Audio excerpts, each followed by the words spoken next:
All right. What is the name of the show? Yeah. I think I put 95% of therapy for what was it? Mental health. And hey, hold on, we live, y'all. Live. All right, did the introduction? Three, two, one, start. Yeah, we're live. Go ahead. All right, big up to Yeah, everybody man. today. Hello? Go ahead, Sue. Yeah. Today we have an important show. We're going to discuss mental health in the black community and whether or not therapy is a viable option. I Mm. have I have a caveman, an archaic man with me.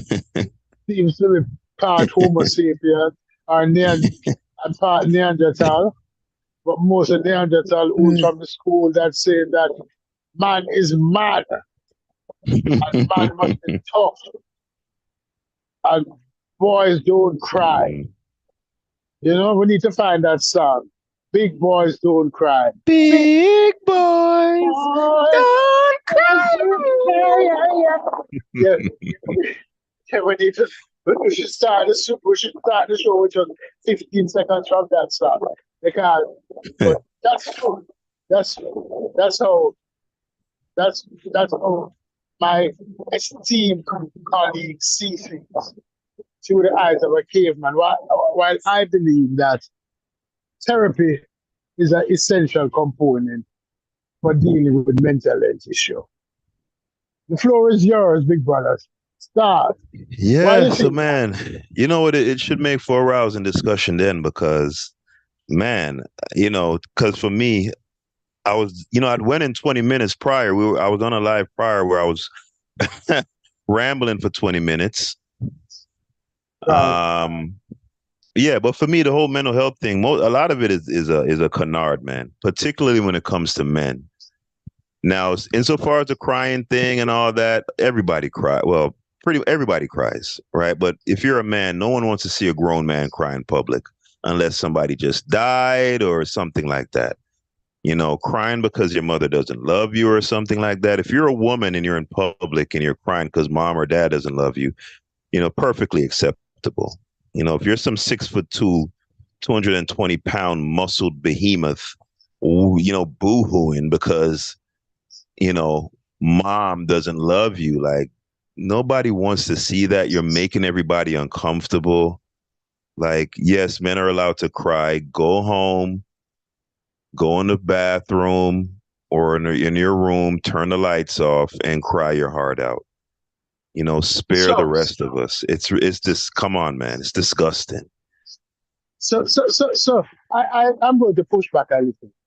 A year ago, we experienced Tyrese from Fast and Furious. Tyrese, the young man that was growing up from the Coca-Cola advertisement. A year ago, we Hmm. experienced him going through a breakup, a divorce. This dude lived a clean life in terms of he wasn't having children out of wedlock. You know, you didn't hear him running wild in the street. He was a good dude. And this dude waited and saw that he found the right woman, got married to her, started a family, and one day she says, "Listen, I don't love you anymore. I don't think I ever loved you. I want a divorce. I am not happy." And totally turned his world upside down. In your opinion, this dude should just suck it up and move on. That's what you're saying No, to me. well, first of all, if you're a man, you take agency over your actions. You see these recurrent patterns with particularly these black men marrying these racially ambiguous women because they're enamored with their features, their straight hair and their light skin and all the rest of it. It's not from my vantage point, most of it is not, there isn't anything substantive in these relationships oftentimes, right? So they're starting off on the wrong foot to begin with. And, oftentimes a guy like Tyrese couldn't get that girl if he were Tyrese, the bank teller or something like that.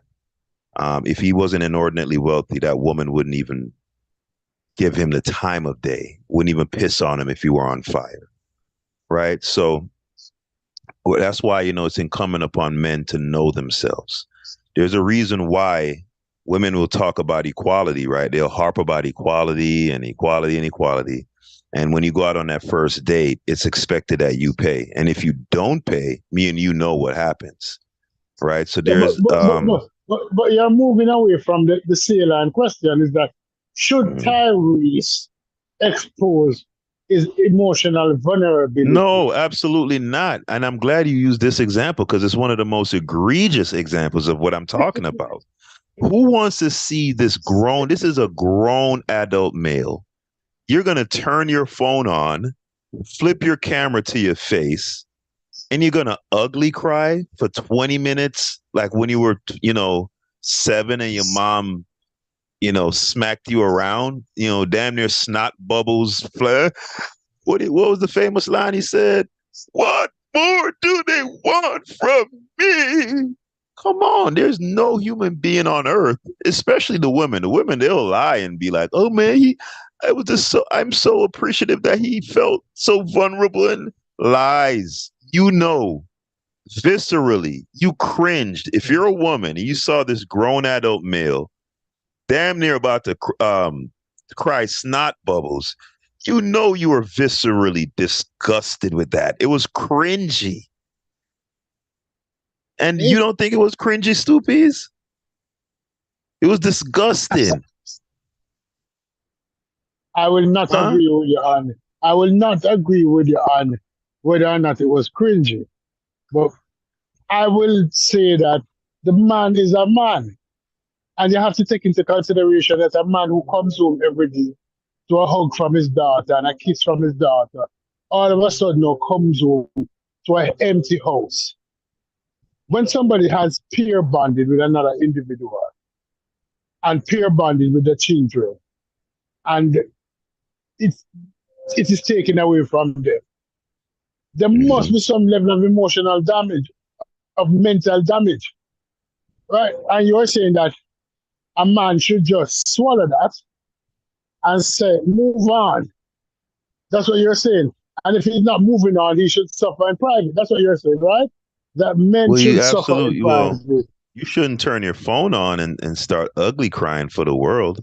I mean, I don't know. In my opinion, a lot of that is performative.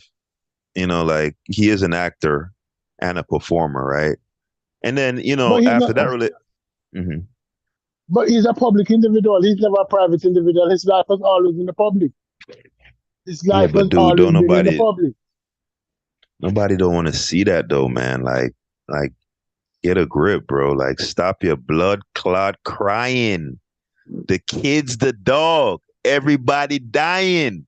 No lying. So when is it okay for a man to cry publicly? Or he should never I cry just publicly? said somebody died. Really, that's damn near about it, man. Somebody got to be dead, man. And I'm talking about recently dead, need too. I don't want you, don't be crying about your dead mama who been dead for like 5 years. You know what I'm talking about? If you just got the news that somebody real close to you died and you shed a tear, yeah, I can't say nothing. Yeah, let that out. Yeah, the funeral, that type of deal. And even at a funeral, to me, like, because here's the thing, Stu. I was saying earlier in the previous live that I cranked up that really and truly the thing that we refer to as therapy nowadays or mental health or depression or whatever it is, it's really the luxury of people living in abundance. It's a first world problem. Prior to the industrial age, when society was mainly agrarian or hunter gatherer or whatever the case may be, there was no time to sit around mulling about your life and my childhood and my mom doesn't love me and you literally had to work for what you eat or kill what you eat. Right now, I will say this: part of human development and evolution is figuring that part out so that you can ascend on higher planes, right? So you do have to figure out the food, clothing, and shelter part. So I get it, and the argument could be made that things like therapy kind of go towards that. But I'm speaking more so about therapy, how it functions in specifically Western society, particularly America. It's a money-making venture, and in my opinion, a lot of it is enabling. Okay. You mentioned earlier that prior to the industrial age, people didn't have the society could not afford to, or the individual was not accommodated who shows great emotional weakness because survival on a day-to-day basis was very hard. But we must also take into consideration that life expectancy 100 years ago was far less than it was now. People Hmm. oftentimes didn't live. 60 was an old man. The retirement age was 65 because you didn't expect to live longer after 65. You didn't expect to live long after retirement age. You were dead before 70, by 68, you're dead. But now people are living longer and we have more time to deal with situations that affect us. We used to push it under the rug. It didn't say that they weren't there. 100 years ago, wife beating was many men therapy. I tell people that when I was growing up, almost every Sunday morning across the neighborhood I live, you would hear wife beating, some woman getting beaten by their man. It was a normal occurrence. It was normal for men to be putting hands on women and slapping them around. Sean Connery says in his famous speech with Barbara, what's her name? Walters, Barbara Barbara Walters. Walters. Yeah, that occasionally you have to slap a bitch around. You have to slap a bitch once or twice. That if you give her if you give her the win and she's still talking, you slap the bitch 1 and 2 times. And where he came from in Ireland, but many people think he's Scottish and Irish, or where he come from in the United Kingdom, that was normal behavior for a man to slap his wife around. It was Right. accepted behavior. Right? So that was his therapy to deal with his emotional situation. His emotional situation was to lash out at his woman. And his woman would say, "Oh, he loves me.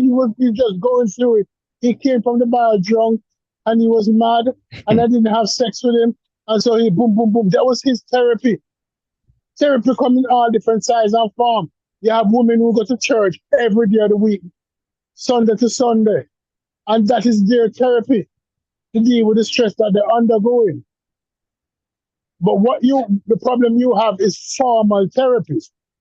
That somebody who call himself a therapist is a charlatan. That's what you're saying. Is an enabler. Yeah, I put the number at 95%. I think 5% of it has some viability, and I think much of that is serendipitous. The 5% where it actually works. But again, I had said earlier that, if people want to pay people money to go in this vent and get like a psychological massage a couple of times every week, I don't think there's anything wrong with that. If it's just feel goodism. But, for me as a man, I tend to think in some ways, I'm a universal thinker. I'm not going to say I'm just strictly a linear thinker, but in certain instances, linear thinking has its place. And in this instance, for me, what therapy purports to be is something that has an objective, and the objective should be resolution. Now, if Uh, you're going to a therapist and you're going there 3 years, 5 years, 10 years, 15 years, you're not looking to resolve anything, particularly if you keep exhibiting the same behaviors, you keep repeating the same patterns. And then, especially if the therapist is not at least broaching the subject or broaching the fact that, hey, wait a minute, you keep doing the same things. Like, don't you think you want to try something new? If they're just walking on eggshells with the client and kind of just letting them just vent and not really, then they're, in my opinion, they're doing them a disservice.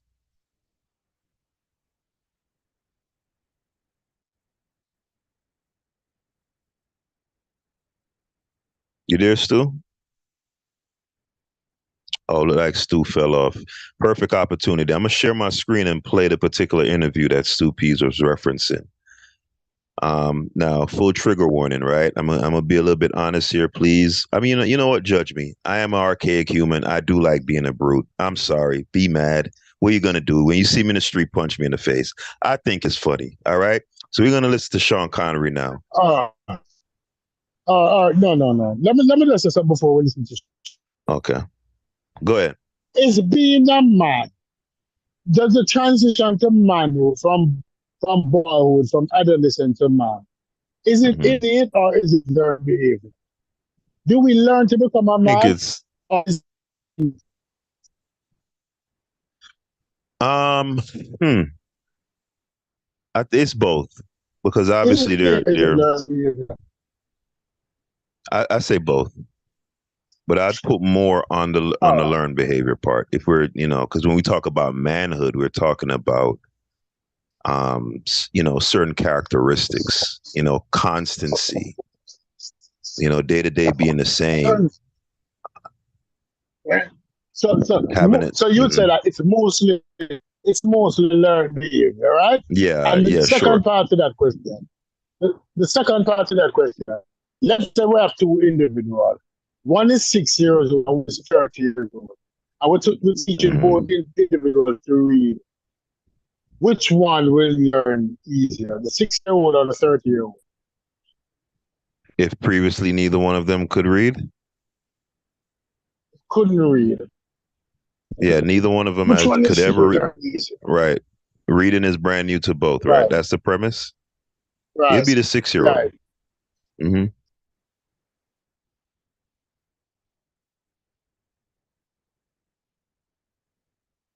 You there?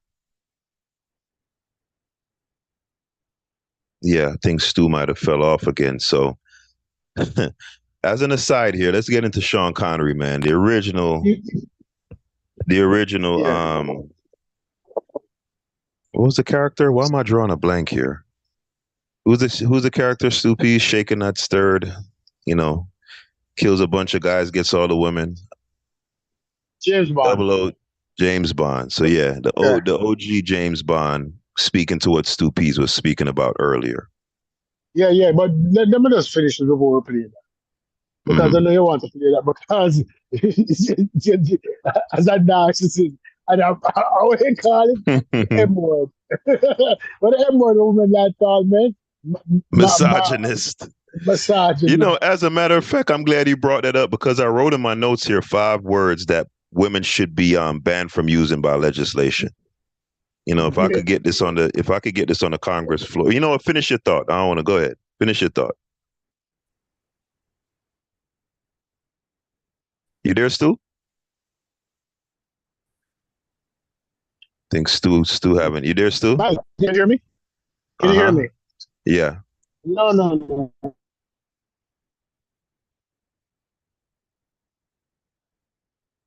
Yeah, you're gone I'm again. Yeah, you're cutting in and out. So yeah, man, real quick, just wanted to make this point. 5 words that I believe should be banned by legislation, from women from using because they've completely abused the hell out of these words to hello. the point where they don't mean Check. anything anymore.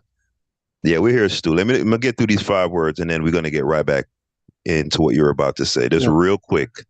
Words that we should have never taught women and that need to be taken from women's lexicon via legislation. So the first one, sapiosexual. I don't want to hear y'all say it no more. Any ladies in the What's that? chat, it's What's basically a a person. sapiosexual? I don't. A sapiosexual is somebody who is aroused and who is aroused by intellectual stimulation.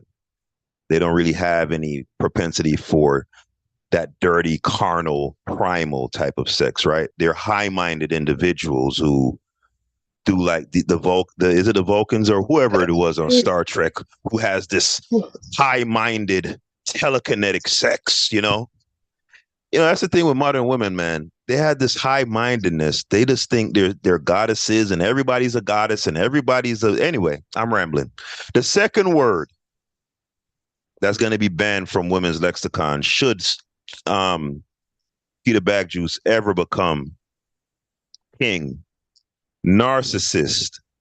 Yes, if you have two X chromosomes, you are hereby via decree banned from using this word. The next word, well, these are two words. Frontal lobe.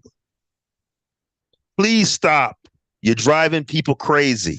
This whole frontal lobe doesn't get developed to 20. I hate what, you know what? We're moving on. Frontal lobe, it's stricken from your lexicon. You cannot use it anymore. The fourth word, patriarchy. Jesus Christ. Can you say this word anymore? I'm hearing PhD scholars abuse this word in discussions that have nothing to do with men and women issues. Imagine you're talking about Egypt and a PhD Egyptologist just out of nowhere starts rambling about the patriarchy. Please, women, again, via legislation, I got to find some way. Maybe I can make a petition, get 100,000 signatures or something. I got to get this on the House floor some kind of way. Anyway, if Bag Juice were king, you're banned from using this word ever. Next word, fifth and last word, misogyny. Don't say it anymore. All right. Thank you, ladies. Stoopies, back to you. All right. Narcissist is not a gender-based word. No, don't get the real Stoopies. That was an aside. Go back to what you were saying about. This is what I'm saying, right? Too many black people, and when I'm saying black people, I'm not saying black Americans because I don't know much about black Americans. I'm talking about Jamaicans in general, right? We have mental health issues in the island, such as schizophrenia, hearing voices, bipolarism, running hot and cold for no particular reason, among others. We can list the whole list, name them, it's in our, and part of it is the extreme pressure that was put on black people for the last 400 years. People might say black don't crack, right? And from the outside, we might walking around with a facade, but it's paper thin. We get triggered easy. When you look at police interactions in this country, and you realize what is going on, they know how to press the average black person button, so they become a little bit loud and a little bit belligerent, and then they use that as a tool against that individual to say that he was being threatening. Because one of the things that we turn to is becomes very loud when we feel that we are being disrespected or abused. Right? And that's a mental health problem. When you talk to the average black person here, they will say, no. So why can't we deal with that problem? Why we can't address issues? Right? Like I look at Jabari, and many persons might not like Jabari. But to me, Jabari is as cool as a cucumber under extreme stressors, under extreme disrespect. And I'm trying to take a page out of his book where that is concerned.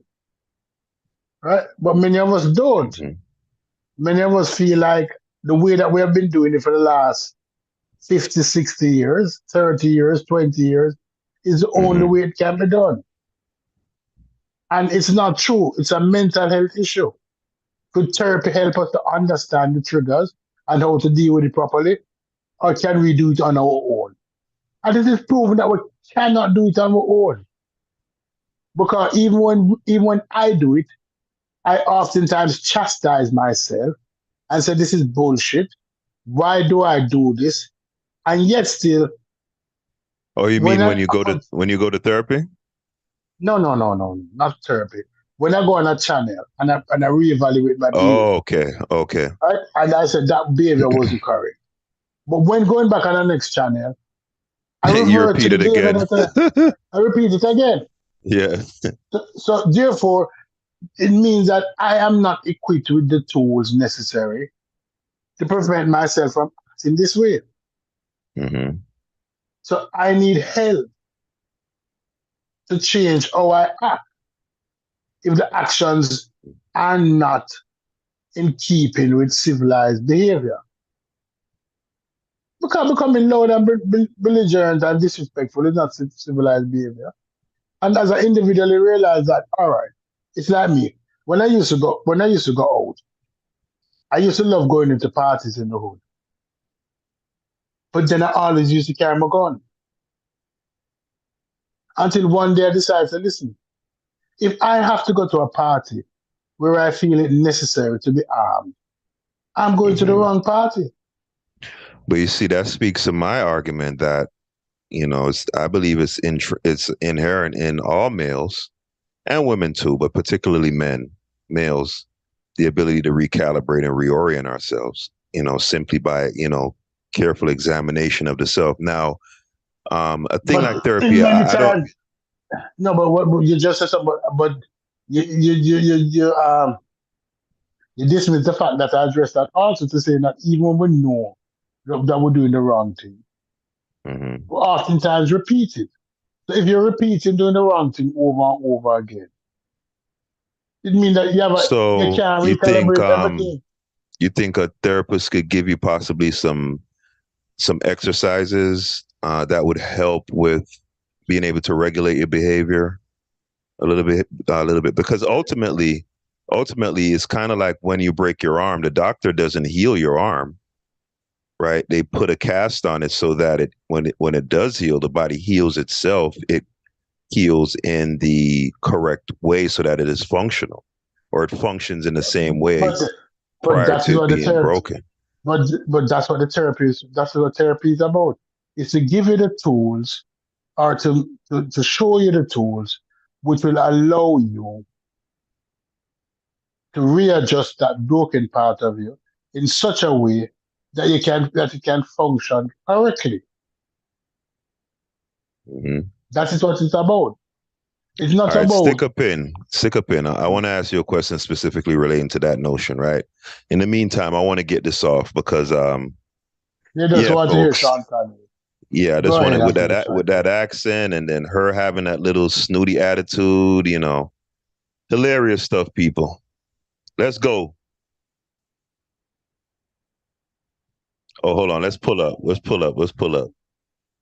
Hey, when somebody pulls up on you thinking they checking something, like they think they checking you, right? They expect a certain response, but then when it don't go the way how they thought it was gonna go, yeah, that's this. You thought it was one way, but it was the other way. Let's go 007.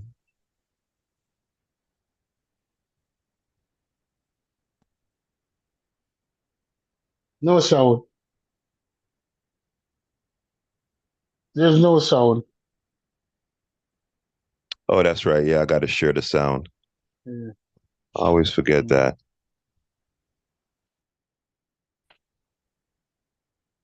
All right, perfect. All right, get that out of here. I'm going to pull that up. I know Sean Connery regrets this conversation. Okay, you did an interview in which you said, not the worst thing to slap a woman now and then. As I remember, you said you don't do it with a clenched fist, it's better to do it with an open hand. Yeah, remember that? Yeah. Yeah. I didn't love that. I haven't changed my opinion. You haven't? No, not at all. You think it's good? Real nigga since birth. To slap a woman? No, I don't think it's good. You don't think it's bad? I don't think it's that bad. I think that it depends entirely on the circumstances and if it merits it. Yeah. What would merit it? Well, if you have tried everything else, and women are pretty good at this, that they can't leave it alone. They don't want to have the last word, and you give them the last word, but they're not happy with the last word. They want to say it again, and get into a really provocative situation. Then I think it's absolutely right. By the way, Sean Connery has been married to Micheline for 31 years, and we have not heard a single complaint. There you go. Does the friendship mean a lot? Yeah, so something works there, right? I just wanted to share that with the people because Stupi's referenced it. So Stupi's going back, let me unshare, going back to that last point that you were making about, those of us when we repeat certain behaviors and we realize that by ourselves we aren't able to, recalibrate the bad behavior, and perhaps you need someone to give you the tools to be able to do so. Go ahead and expound on that because have you ever had any experience with a therapist at all in your life? Yeah, I have had examples with therapists, and I have had example where I would not say full scale therapy, where I had to give people advice. And what it came from is that I no longer give free advice. You might hear me on the panel talking bullshit all the while, but it's never advice because free advice is never often taken. So I don't really give Mhm. advice because unless you pay for that shit, you don't really take it into You don't consideration. value it. You're not going to value it. You know, you're not going to value it. And the thing about it is that change occurs from the inside. You have to want to change. Many persons go into therapy not on their own validity, but they go into therapy based on the recommendations of others. How therapy works is a process by which you identify that, listen, what it is now, it's not normal, and I need assistance to fix this shit. Many persons who go into therapy because it was recommended by other people.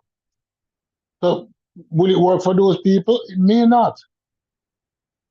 It may not work for those people because they're not ready for change. Right? They're not ready for change. Somebody who is fat, I can advise them a million times over that. Listen, you're fat and it's affecting your health. But until they look in the mirror and say, listen, I do not want to be fat anymore, there's nothing I can say to this person. This person can come to me every day and they will say that, oh, I'm constantly hungry and I'm eating 6,000 calories a day, but I'm hungry still. They're not ready for change yet. So you giving them advice on how and what they should be, it don't mean anything. If a young lady come on Kevin Samuel and she's big as a running back, 5'2", 230 pounds, and she said to him that I am a 10. She see absolutely nothing wrong with her size. Telling her that she's severely obese would mean nothing to that person. Right? So that person will go to therapy, but still saying that they're a 10. If you tell most women what you view them as the number, if you look at them and say, listen, you're a 5, you're a 4. Back in the day, a 4 was a D and a D was a pass. You're nowhere near a 10. They'll get highly offended and say that I'm dismissing them and I'm not taking their feelings into consideration. But if you live a way that you say, listen, I am disillusioned. Therapy don't work for disillusioned people. Therapy work for people who have problems. I've told many people that my father was a crackhead. And every program he went to the University of West Indies substance abuse program. He went to the Red Cross substance abuse program. He went to the Salvation Army substance abuse program. He went to the Kiwani substance abuse program. He went to, in my lifetime, I believe he went to 8 different substance abuse programs. And he never come off crack until he was ready to come off crack. When he was ready to come off crack, he did not go on any program. One day he just said, I'm tired of this shit. And he stopped. What are some exercises that you could recall, that you've had experiences with that the common person wouldn't necessarily even think of doing, or that people have recommended to you that you believe people could implement and it would, bear fruit? And that is it. Every individual in the world is unique. But after first, I agree with. And there's no universal exercise when it comes to therapy. There's no exercise that I can give you that works for me. Is that you have to be evaluated and see where you are at There's and what you something want to achieve. general to I get an can't. idea, I can't give. And there's no. That's what I'm saying. I can't give anything general. or it's something personal from your No, experience. no, I can't. I don't remember now, but I can't give anything general because therapy is not a generalized thing. It don't work like that. No, that's why I switched it That from saying general to yeah, something yeah, personal. Yeah, but personal. Yeah. I can't remember right now. But it's an individual thing. It's So individual. so It's there was nothing. So basically, there was nothing that you experienced, during therapy that made an indelible impression on you. and that is you see why you jump to that now. Why you jump to that because you're making some major jumps. No, but that's what you just said. No, You no, said no. you don't remember. I did not say that. I did So you not say do. So that. you do remember. Because, no. Because when So which one is it? Do you remember? no, Or no, you don't remember? please let me tell- because you're playing gotcha now. You're playing gotcha, and it don't work like that because it easily dismisses gotcha.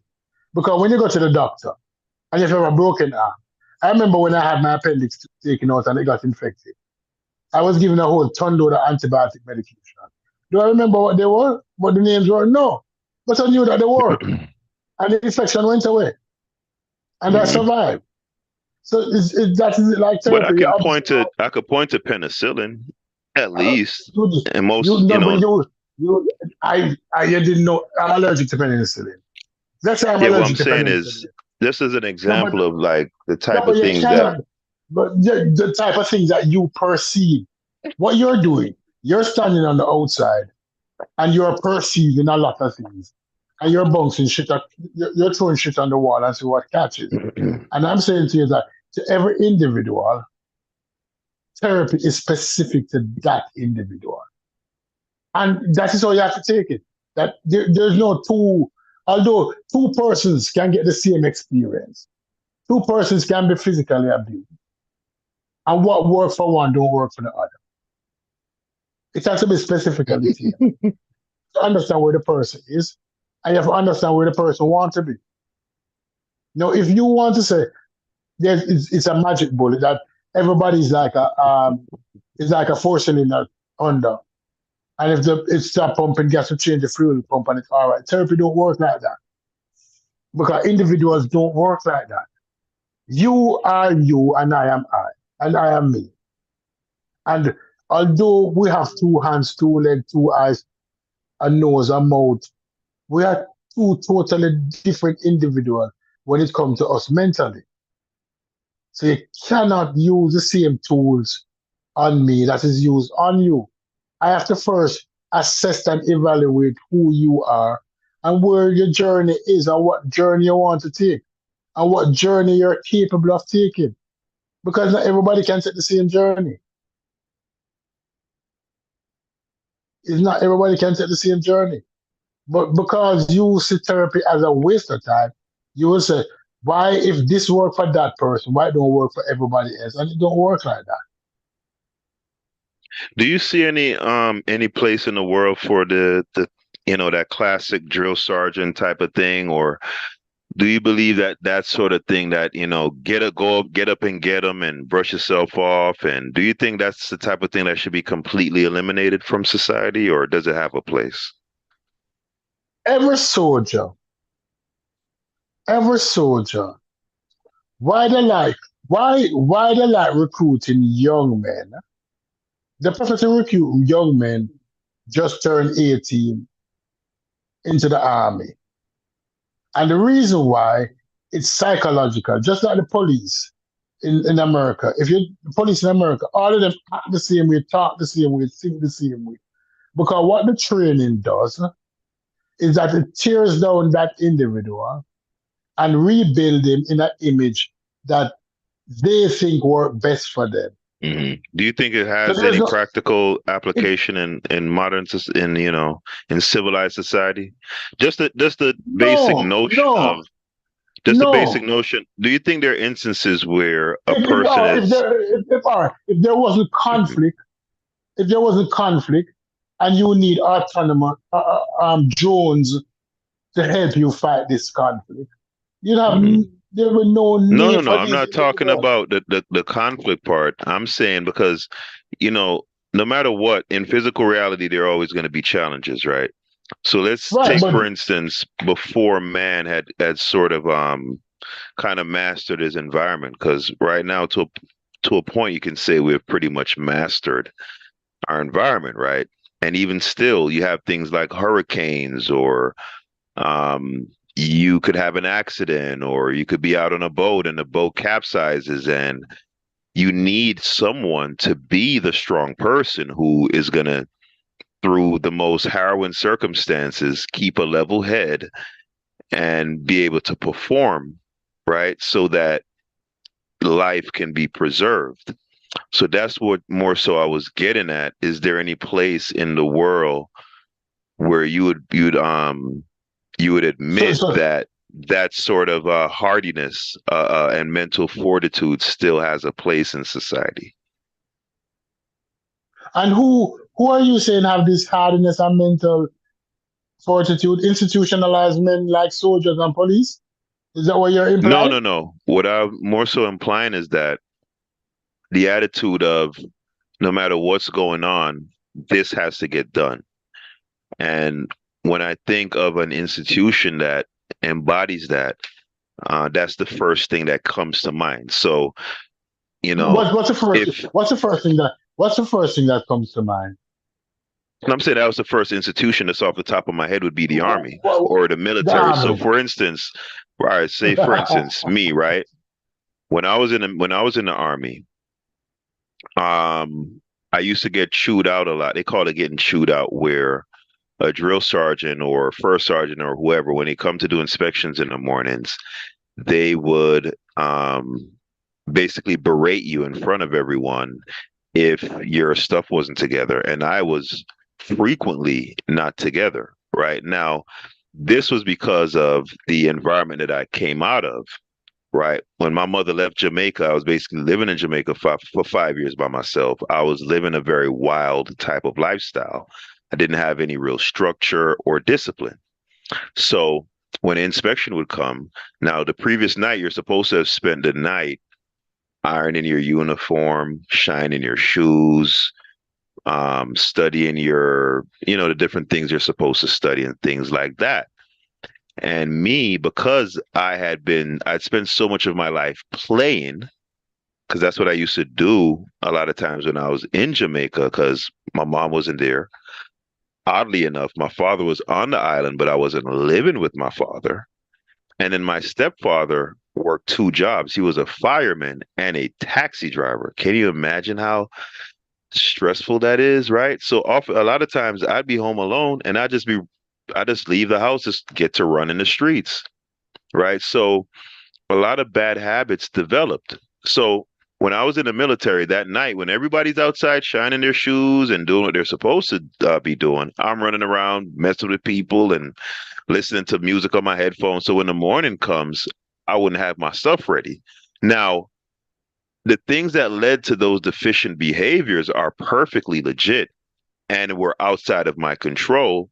But in the morning, when the sergeant comes to inspect me, he doesn't give one fuck about any of that. Your shoes aren't shined. Your uniform looks like a fucking hefty bag that was balled up into a little ball. That's how goddamn wrinkly it is. And you're an embarrassment, soldier, right? So whatever was a precursor to that, whatever caused that, is irrelevant right now as I stand in front of you. And I'm gonna berate you and demean you in front of these other soldiers as a means to incentivize you to correct that behavior. Now, that's more so what I'm getting at. That style. Do you think it has any place whatsoever, or do you believe it should be completely eradicated?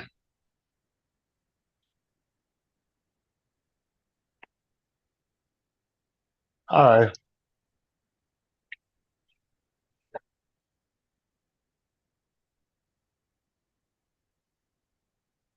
Okay, this is the situation we're at, and this is what we're talking.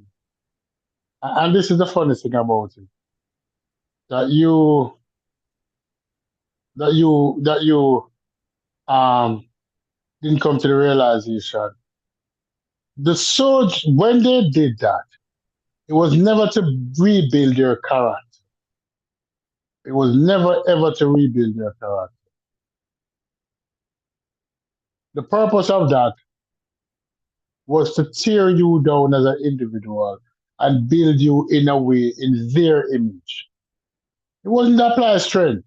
Many persons believe that because it is organized and it is oh, these men appear to be men. If this was true, coming from the men coming from Iraq has the highest level of suicide ever. So they weren't teaching men how to deal with the problem because these men came home and killed themselves. That's what all the ham.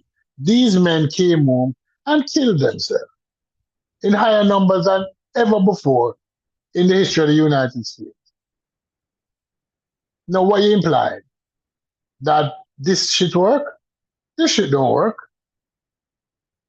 We know that this shit don't work because these men came home and killed themselves. And soldiers, when left to their own accord, without supervision, commit atrocities worldwide. Where they wanted the best trained soldiers in the United States during the Vietnam War, they burned villages and killed babies. Right? Soldier opened fire on crowds of unarmed people in Fallujah. It has happened. Are you saying that those men are able to deal with stressful situation at all times? No.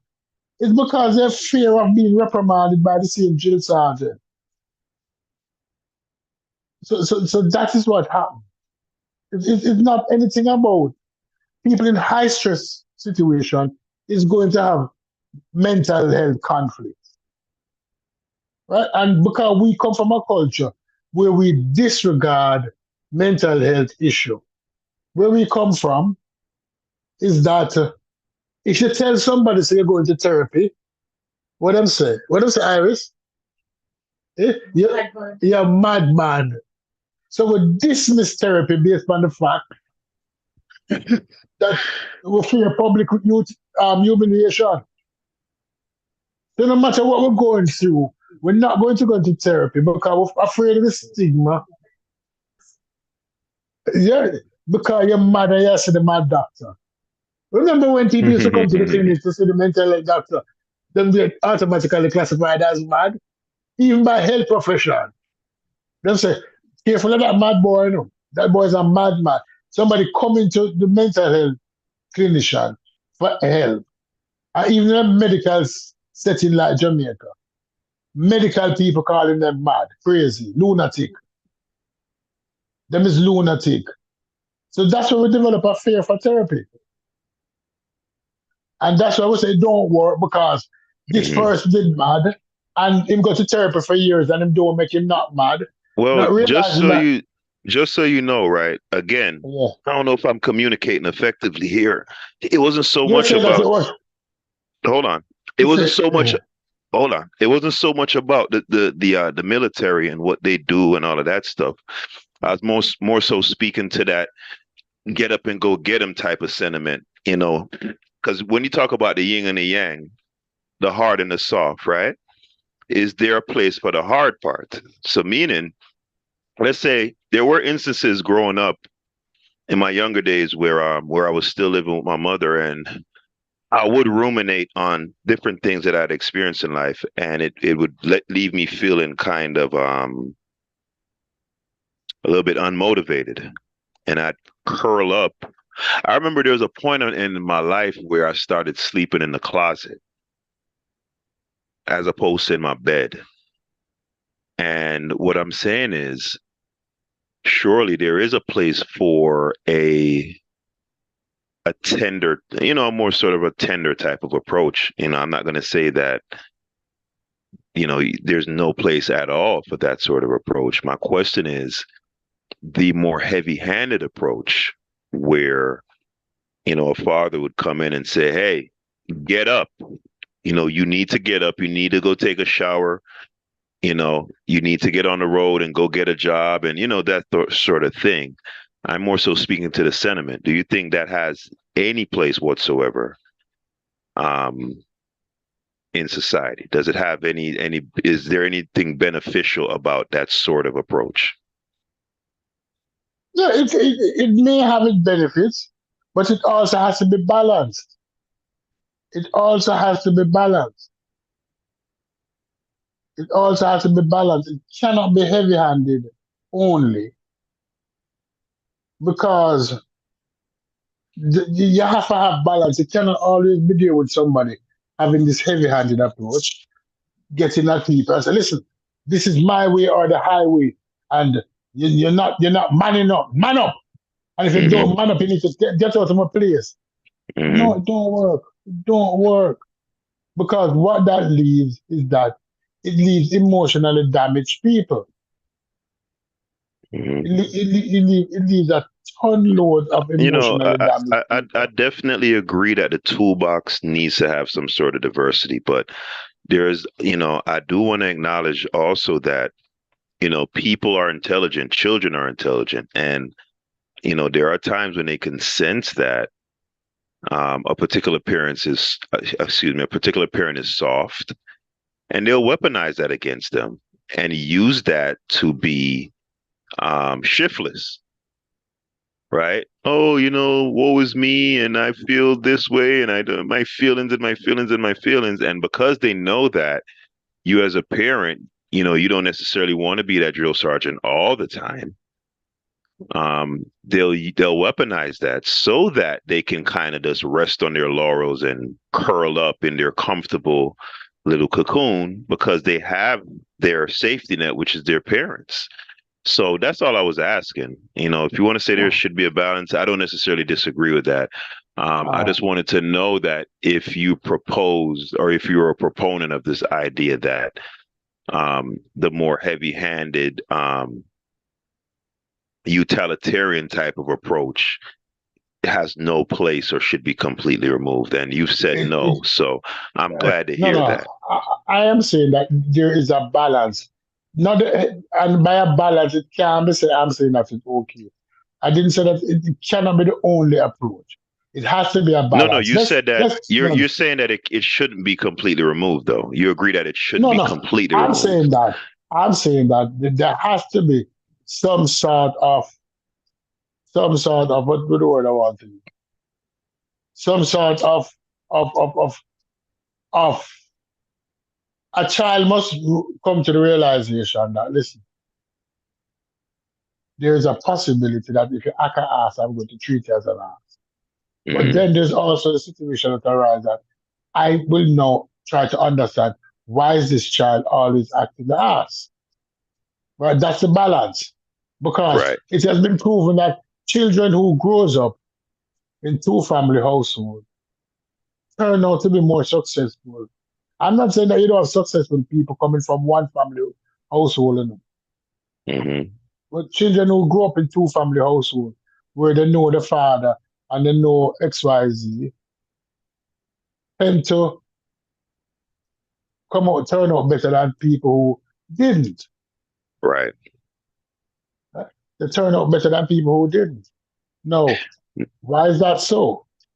It is so because the man and the woman represents that balance. Typically the father is more the heavy-handed, and then the mother comes in, the good cop, bad cop type of thing. The good cop, bad cop. So that child is not left at the sympathy or the mercy of one parent who is going to be draconian and beat that child, or that child's stepmother is an asshole from early, and that child. There's a situation now on YouTube where this young man went to live with his father and his stepmother, and he was treated like an animal. There was no balance. There was no balance, But if you listen to people and they talk, it's like it is expected. Like that behavior is normal behavior where Now, you must listen now to your father. if that young And that's man, and that young man now is he lives in fear. He lives in absolute mm, fear. now if he Oh, internalizes that thing and feels, he gets comfortable with the despair of the fact that he was dealt that bad hand and starts feeling sorry for himself. Um, the world, ultimately, particularly if you're a male, the world doesn't care, and that's just the reality of it. You'll be fortunate to come across someone who cares or whatever the case may be, but the demands of life just here's the thing. Just the fact that once you're born, you literally start deteriorating. Every day, every second, you are moving closer to dying. You're that in and of itself alone is depressing enough if you sit there and really ponder on it, right? So even if you're dealt a bad hand like that kid was, um, you are going to have to figure that out. That's just the bottom line. and that is true that you have to figure it out. But at the same time, not because you have to figure it out makes it any more or any less harder than it is. It is what it is. No, not because people don't, not because we live in a world now where many persons don't have any sympathy for the pain or injury that other people face, don't mean that we can deny that that person face pain and injury and might not have the Mhm. equipment or the tools to deal with it. And many persons are left by the wayside. It is what it is. Mhm. The one don't care, but that don't mean that that person not left by the wayside. Yeah, because the other people, they're dealing with their hangups and their dysfunctions and deficiencies also. Yeah, You know what I that is mean? true. So the world keeps on moving. It doesn't stop. I brought up a example earlier when when I was doing my monologue when I brought up Hiroshima and Nagasaki. Now, could you imagine walking out your front door and you see a dog chewing the face of a deceased infant's chewing off a deceased infant's face, right? Now, for those people, that literally was an apocalypse. It doesn't get any worse. But guess what happened the next day?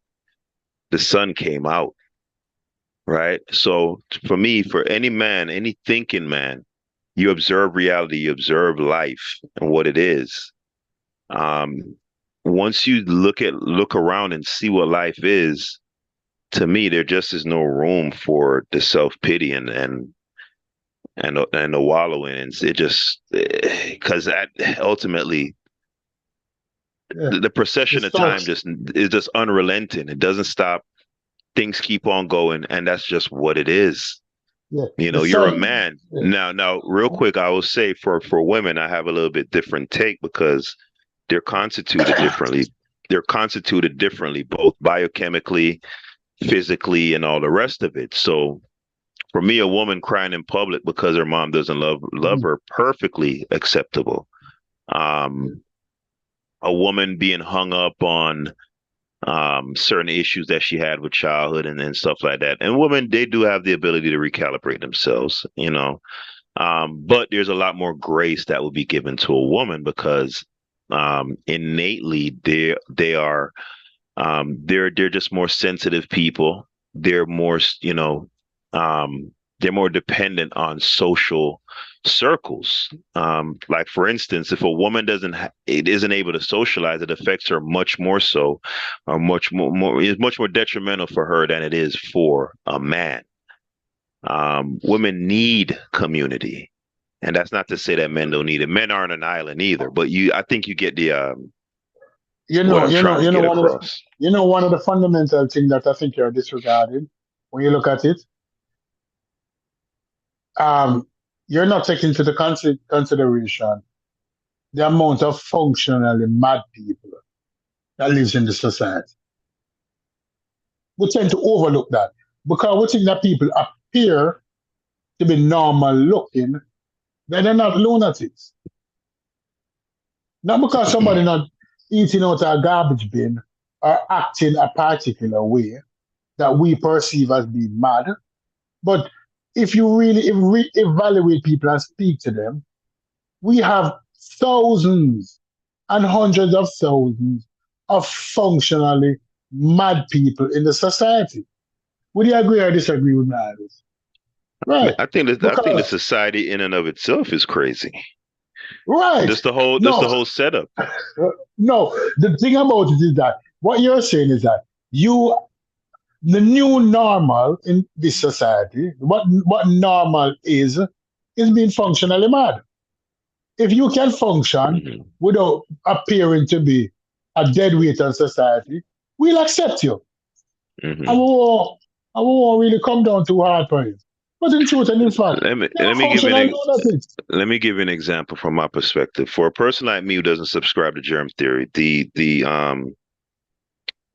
period of the pandemic was a absolutely harrowing one for me, because this idea that I just couldn't believe that so many people just bought into this notion that some germ is just floating around and is representing Yeah, an existential threat to humanity.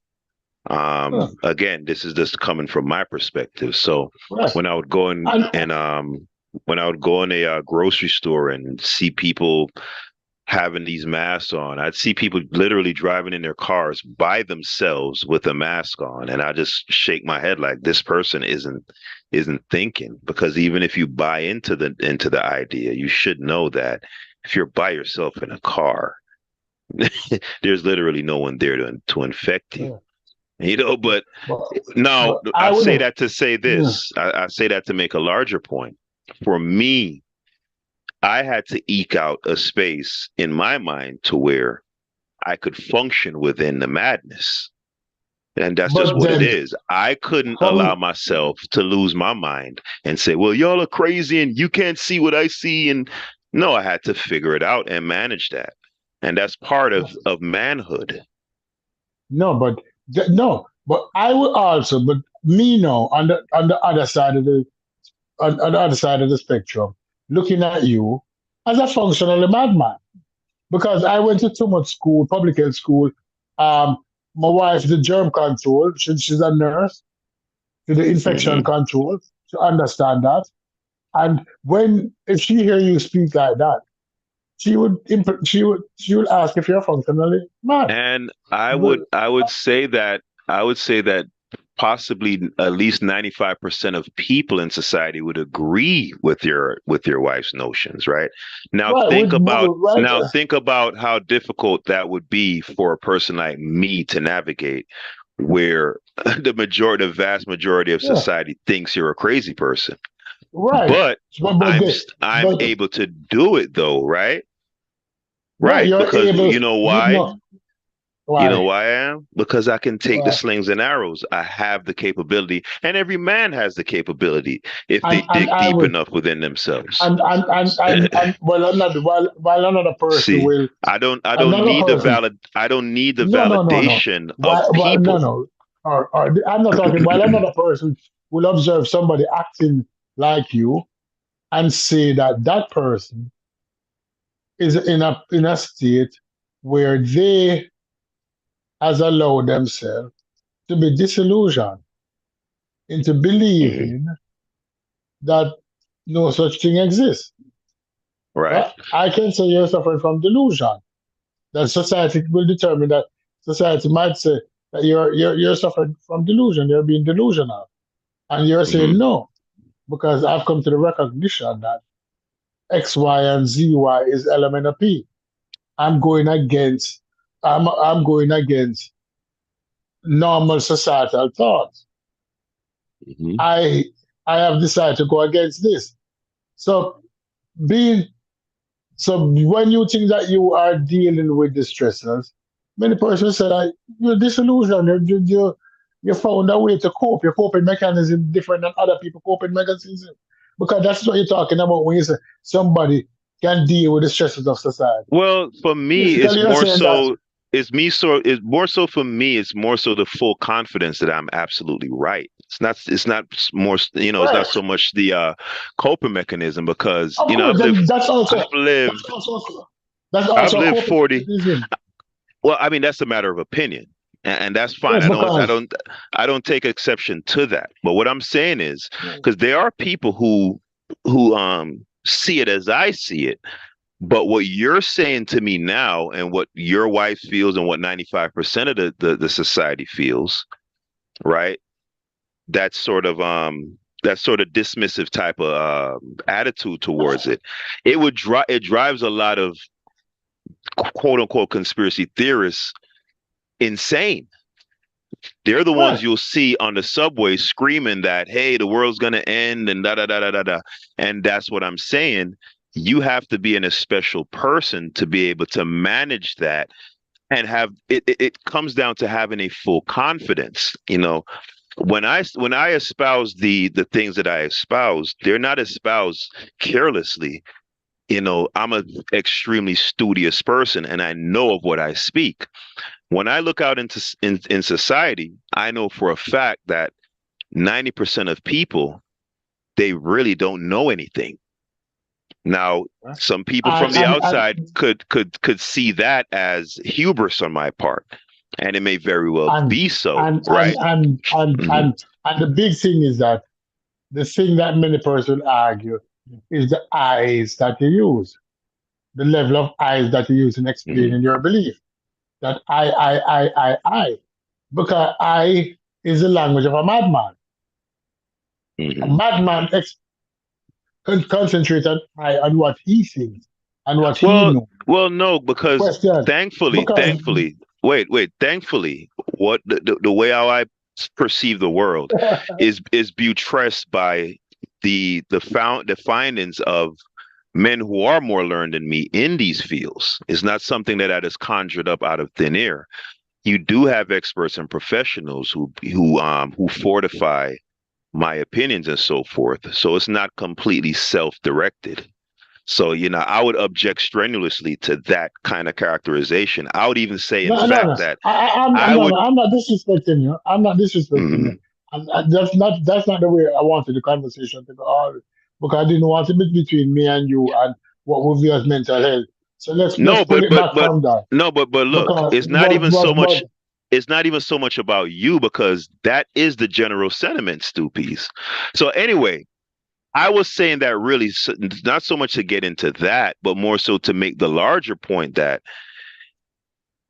if I can manage if I can mentally compartmentalize and navigate in that sort of thing where it's for all intents and purposes, it's me against the world, right? And not, you know, not sink into despair and disillusionment. That's because of a mental fortitude. And you can apply that to other things. Let's move away from the germ theory. I want to do something real quick. I want to take a little brief intermission here. I'm going to play I want to share a record here from one of my favorite rap groups, Dead Prez, and it's in keeping with the theme of the show tonight, insofar as what is physical reality and how do you navigate it, right? And the idea that I made a mistake here. Why? Hold on a second. Yeah, and the basic idea that hey, you got to figure this thing out, man, no matter what. So it's Dead Prez off one of the mixtapes. I think it's Let's Get Free. I think that's the name of the mixtape. Anyway, people, let's get into it for a couple of minutes here. Dead Prez, talk to him.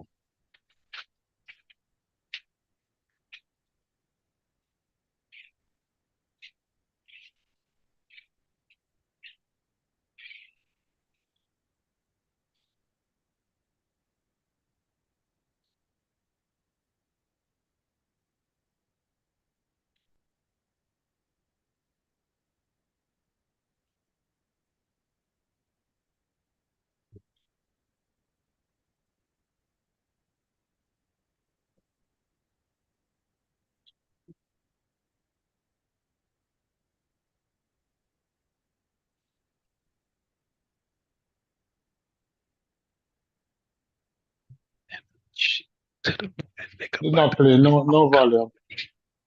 No volume. That's weird. I was sharing the audio. I thought I pressed that. All right, pull up, people. We're pulling up. Let's go, Dead Prez. Now it's two things that's the same in every hood, in every ghetto across the world. And that's struggle, and that's dreams. In my hood, Southside, Tallahassee, FL, I had both of those. Still got both of those. I'ma let you in on something right quick. Let's take it back to the early 90s. Tally Ho, Florida is where you find me. 7-8 Omega Oldsmobile I'm driving. Bass being blend with the wind behind me. Hedge from the attic is the name of the crew. Crush, dro, shows, and hoes, that's all we do. And all three, please believe me, we got that hot shit. To the point a nigga about to quit on college. Parents upset cause I shat on school. Weed spot got hot, so I'm playing it cool. Moving to New York, I'm 22 years old. My girl staying cause she's scared of the cold.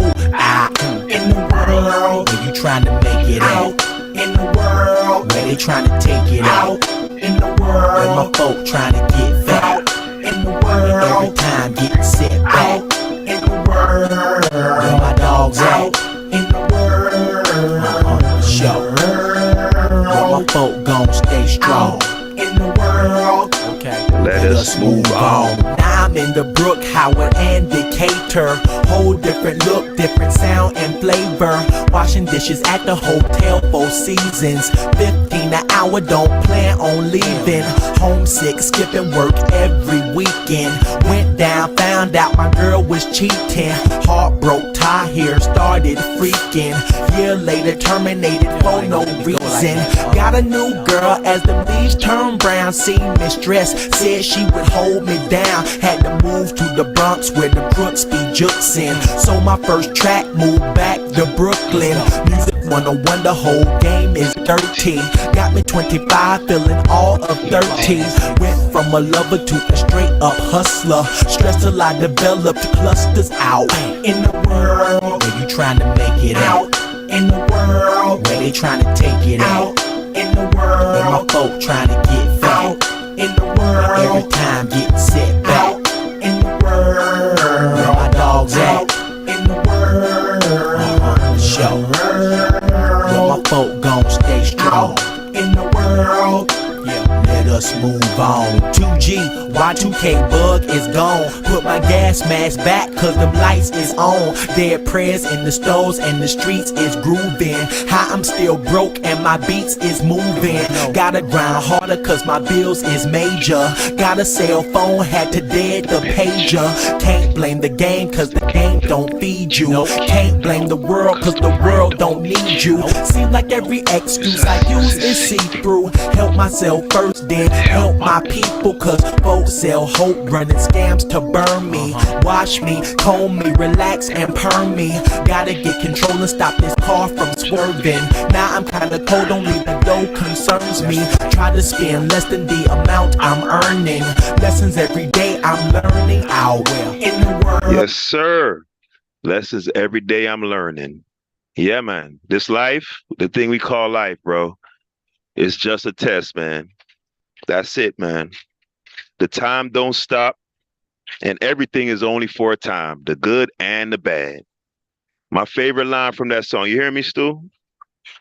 Yes, I hear you. Yeah, my favorite line from that song is when the young man says, man, you can't blame the world because the world don't need you. And I can't think of anything more profound. The world doesn't need you, brother. So he lost his girl, lost his job, right? Yeah, struggling to pay his bills. He want to be a rapper. Mm-hmm. Hold on, Stu. You know, it's just navigating through this world. You just got to keep putting one foot in front of the other. That's the takeaway. Yeah, go ahead, Stu. No, the takeaway is this. Let's be honest and talk about the takeaway. The takeaway is this, that he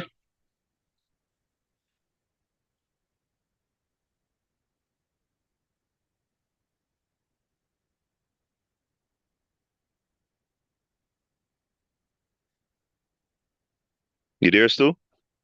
Yeah, the takeaway is this with him. Let's be honest with the takeaway with this with him. The takeaway is this: is that you live in a society that we choose to live in.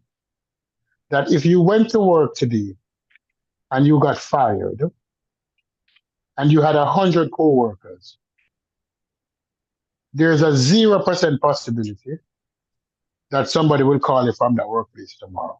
A very low possibility. We live in a society where you're not friends with your neighbors. So it feels like the impact that you make in the society is non-consequential. But if you lived in other societies where you're part of a team, you live in a community where there was a sense of community and a sense of brotherhood, you wouldn't probably carry the same kind of feelings.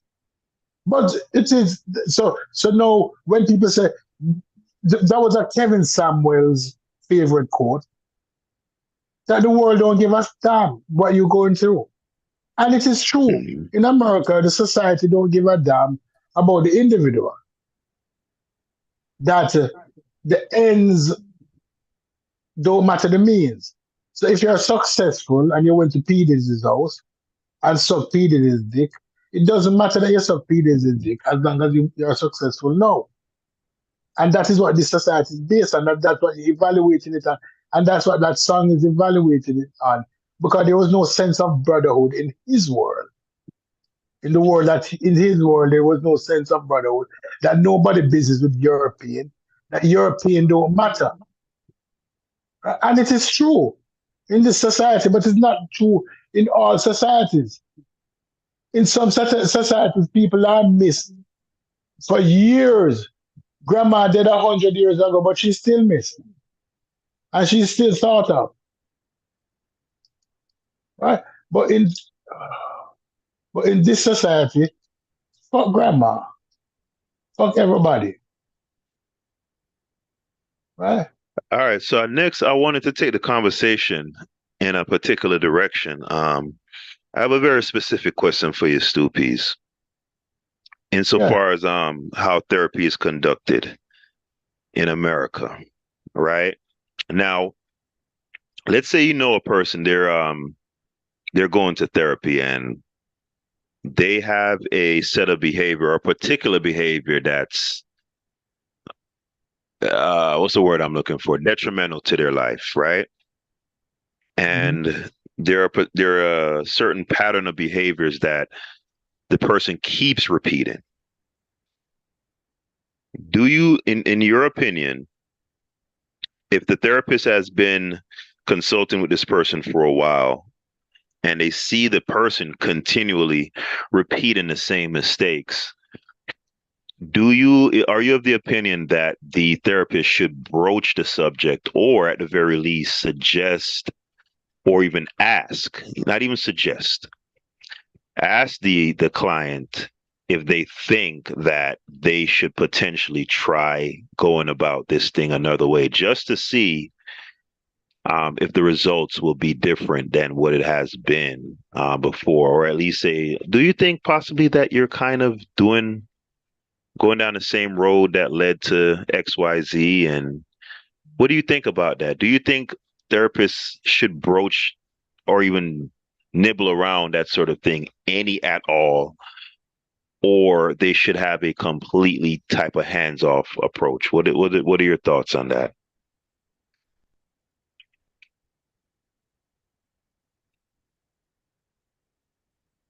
Therapist does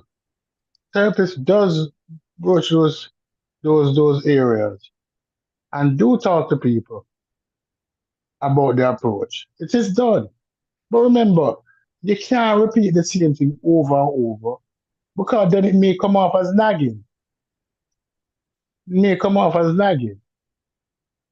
Right? And that's the truth of the matter. It may come off as nagging, and the therapist don't want to become a nagger. Not Nagger, nagger, not nigger. Right? Nobody wants to nag. And then everybody's not ready at the same time. Everybody is not ready at the same time. Let us be honest about that. Everybody's not ready for change at the same time. You know, Confucius says the journey of 1,000 miles begins with one step. And we know that it's 2,000 steps in a mile. So 1,000 times 2,000, that's 2 million steps for 1,000 miles. See, It's not now something that I'm happen of the right away. opinion. You see, I'm of the opinion if a therapist sees that a client continually keeps repeating the same patterns, and the therapist broaches the subject, and the person clearly has no intention of changing anything, they're perfectly comfortable in how they operating, and they basically just come to the therapy sessions a couple times a week to get their proverbial phalluses stimulated to climax, right? Or to get a basically a psychological massage every couple weeks or every couple days a week.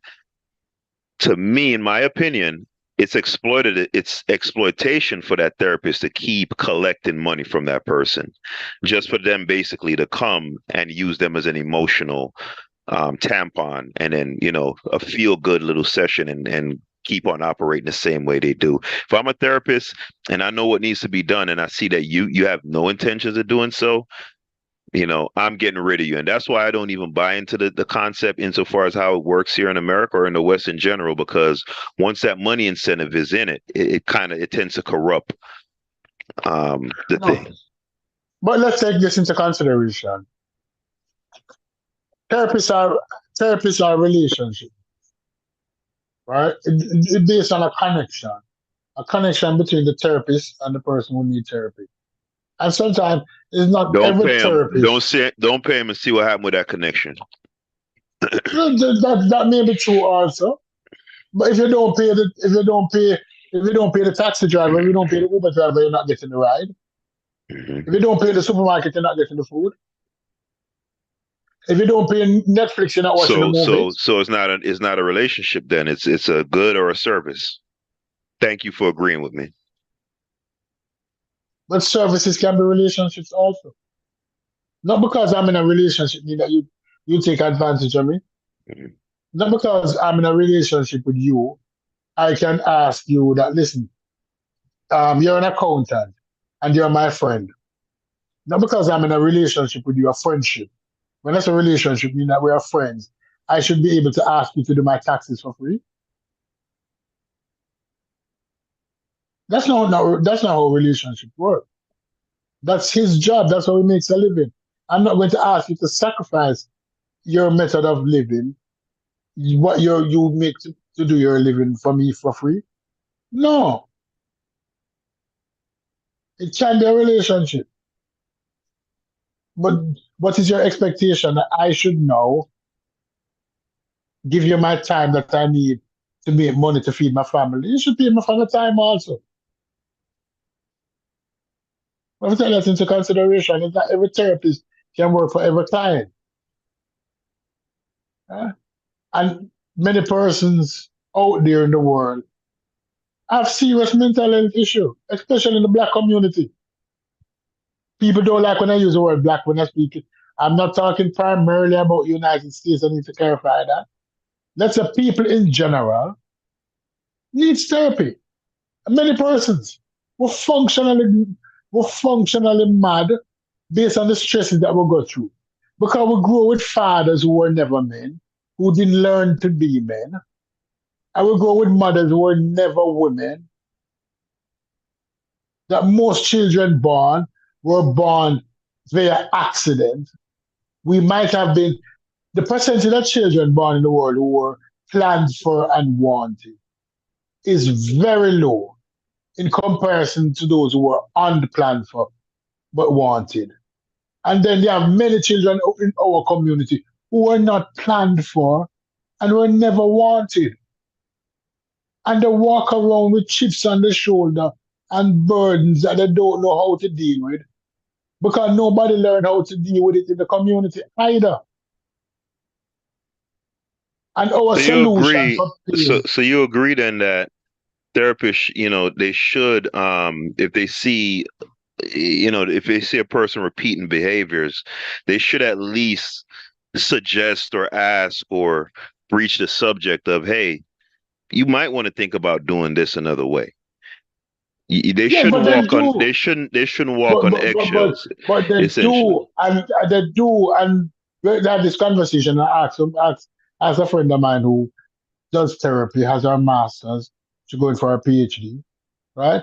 And as she said, many a times she have asked many clients to seek help from others because I am not helping you. Probably I'm not the person for you. Nothing wrong with that either. We agree that you're not the person for me, right? It is what it is. It is what it is. But many persons would have you believe that no, that's not the way it goes. But it goes that way. Sometimes that therapist is not the person for you. There's nothing you can do about it more than just accept the fact that you're not the person for me. You're not the therapist for me. I will move on to other therapists. You understand? But to disregard the whole line of therapy based on the fact that, oh, it takes years. Sometimes it takes years. And there's nothing wrong if it takes years. Well, I agree. I disagree with that vehemently. If you're in therapy 5, 10, 15 years, you're playing around. At some point you graduate school. You don't just keep going to school ad infinitum. These people And and people nowadays they run around talking about therapy like a strawberry latte or something at Starbucks, right? It's like what the cool kids do. Oh, I have to see my therapist. It's almost in today's society, American society, it gives you like this air of sophistication, right? If you're going to therapy for 10 years, you're a joke. You're playing around. let's ask you a question. Many persons' damages did not happen overnight. The damage did not occur overnight. It occurred over years, right? It occurred over years. No, it takes a minute to do damage, but it takes a lifetime to fix it. You have to acknowledge that. And if you can't acknowledge that, you don't make any sense. That damage can happen in a I mean, minute. you don't have a lot of A years to live, minute. like the meat of your existence on this earth is really in that, like, I would say that 18 to 4. Well, no, I'd extend it beyond that. I'd say like, yeah, 18 to 50 or so. When you're talking about having children, building your career, and all the rest of it, and then the back end is basically living off the fruits of your labor. So you don't have a bunch of time. That's the biological reality. So this meandering and this going to therapy, and I'm going to my therapist, and this trendy type of attitude towards it's a joke. It's a joke. Going seeing a therapist for 15 years, I don't want to call the person a joke. It's a joke. A bad joke too.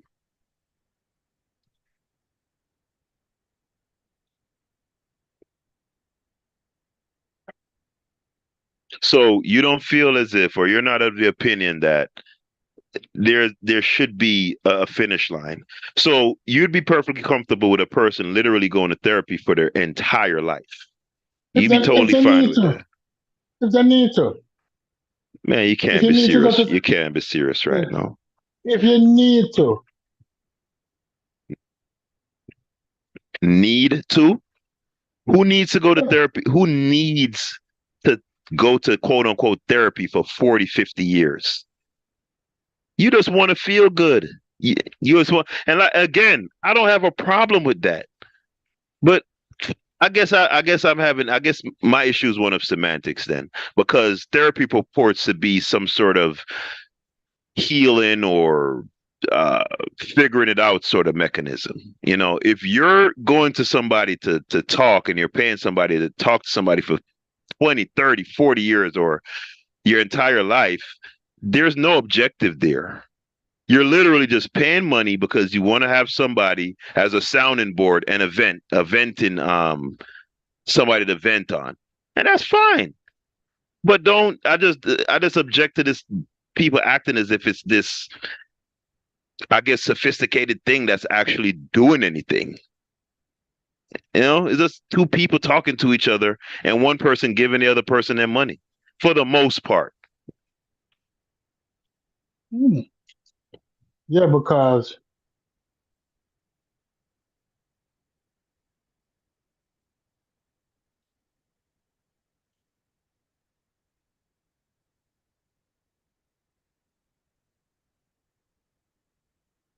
Yeah, you there? yeah, I'm here. What we have to Hmm. take into consideration is this: is that many a persons, many a persons have been fucked by the system, and it don't get fixed overnight.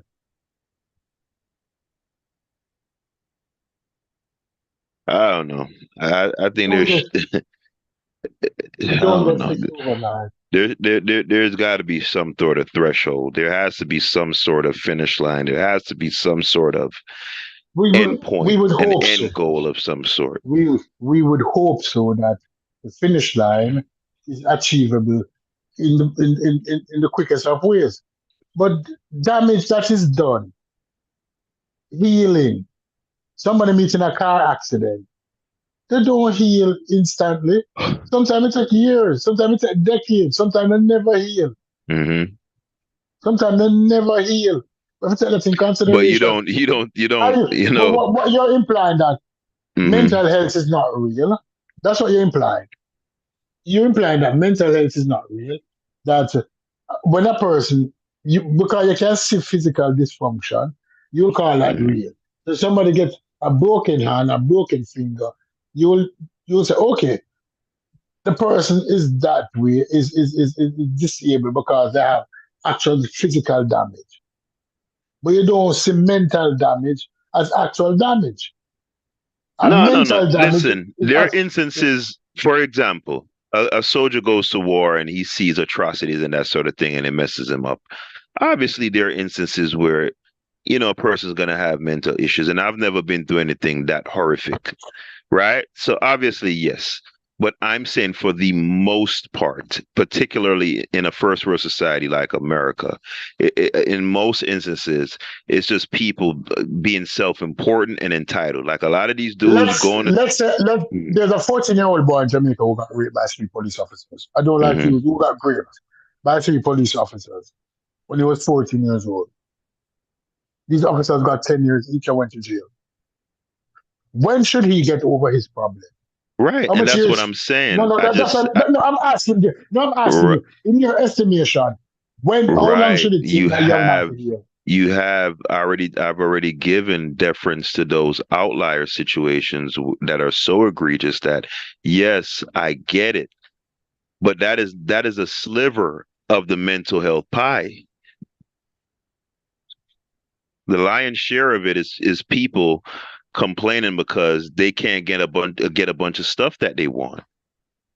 So the most extreme examples, I absolutely concede, and I already spoke to that. Just like I said, like what you're speaking about with a young man is just like a soldier who goes to war and sees children being killed and women being raped. And yes, those are extreme outliers. So put those in their own category. I'll readily concede, those sort of things. But the mommy don't love me and that sort of stuff. Like, come on, man, buck up.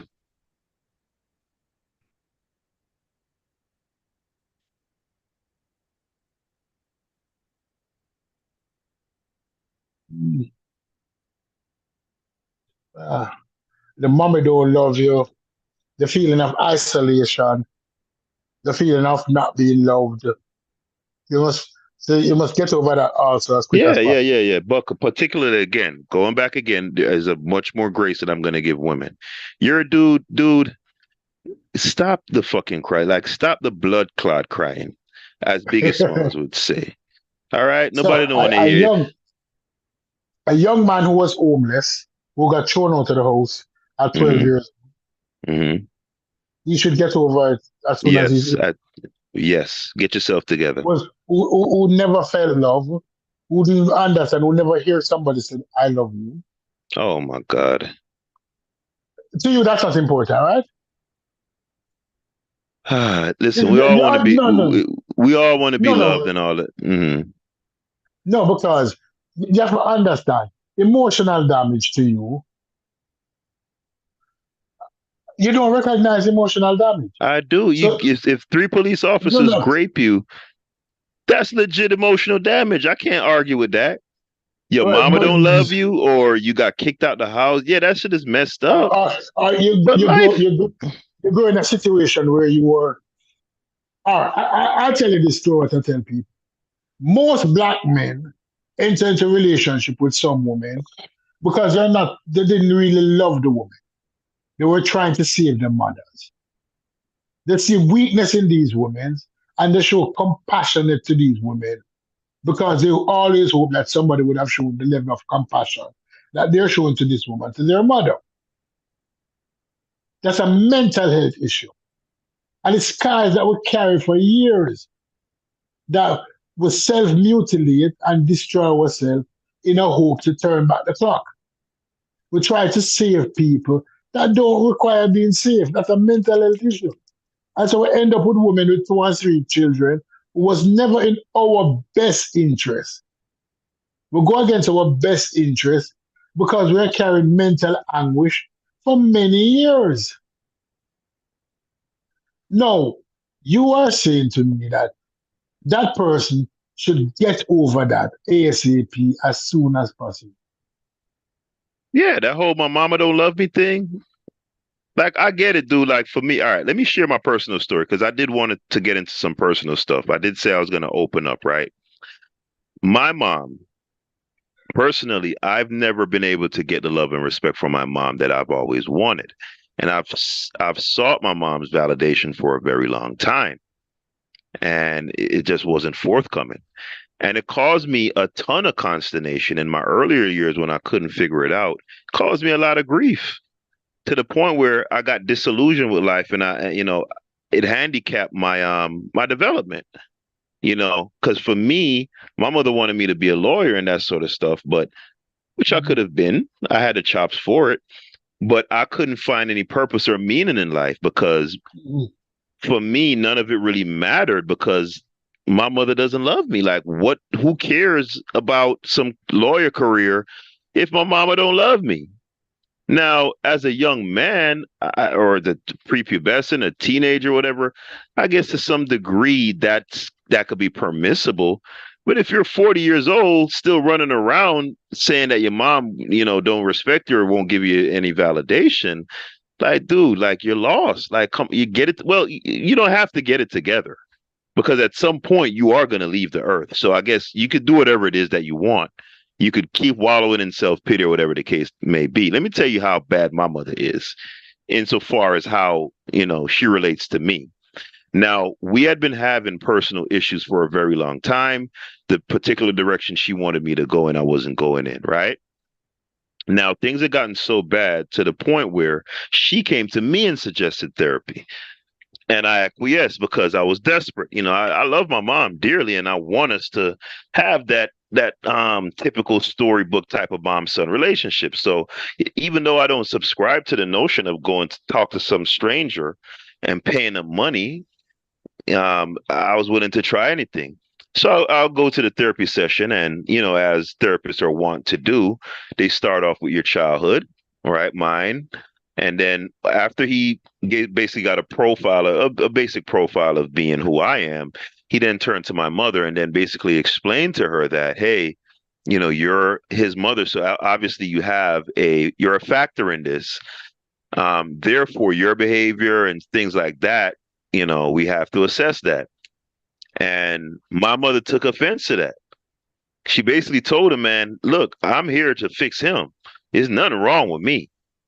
Right? Basically cursed the man out, basically told me, let's go. And we stormed out of there. And that was the end of that. And that day brought into stark relief for me that, yes, I may have my issues, my deficiencies, but insofar as me and my mother relate, it's not me. And it took a tremendous amount of weight off me. And I was able to move on with my life, and not care about my mother's validation anymore because I understand her. I know what motivates her. I know what her thinking is, and I know why she couldn't give me what it is that I wanted. Now, regardless of if a person is as perceptive as I am or whatever the case may be, because everybody's not the same, the bottom line still remains that you got to figure it out. Period. Bottom line. You get raped by 3 police officers, I can legit say to you, hey man, I can't say anything about it. Something like your mom not loving you, dude, at 40, 50, you crabbing and complaining? Like, nah, man, get out my face, man. Go away, bro. Go find a corner and wallow in and cry. I'm sorry. What if we look at it in this situation? Well, we look at the situation this way, and let's be honest. Many emotional damage has affect people continuously for many years. Let me see what I mean by that. Meaning that these people, advancement that they should have done in their life, they were unable to make these steps because they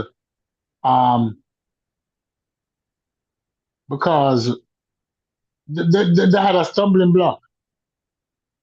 They had a stumbling block, and this stumbling block fucked them up. These emotional stumbling block stunted their growth in other facets of their life. Now, what you are saying to me is that it doesn't matter. That these things don't matter. You need to grow up a pair of balls and get on with the show. That's what you're saying to me. Grow a pair of balls, get on with the show. Yeah. Yeah. At some point you're gonna have to. You don't have to do anything. You could do whatever you want. Guess what's not gonna stop? The time. It's not gonna stop for you. It's gonna keep on moving, and you're gonna be out of here at some point. Bye bye. That's reality. But the thing about it is that it's not if you live or when you die. It's how you live. You understand? It's how you live. How you celebrated life. It's how you celebrate life. It's how we go about the one and two things. Huh? And many persons, you might not want to celebrate it, but you have to celebrate it. It don't matter how short it is. You want to live the best life you can possibly live. Yeah, absolutely. And if you spend a majority of it feeling sorry for yourself, you wasted your life.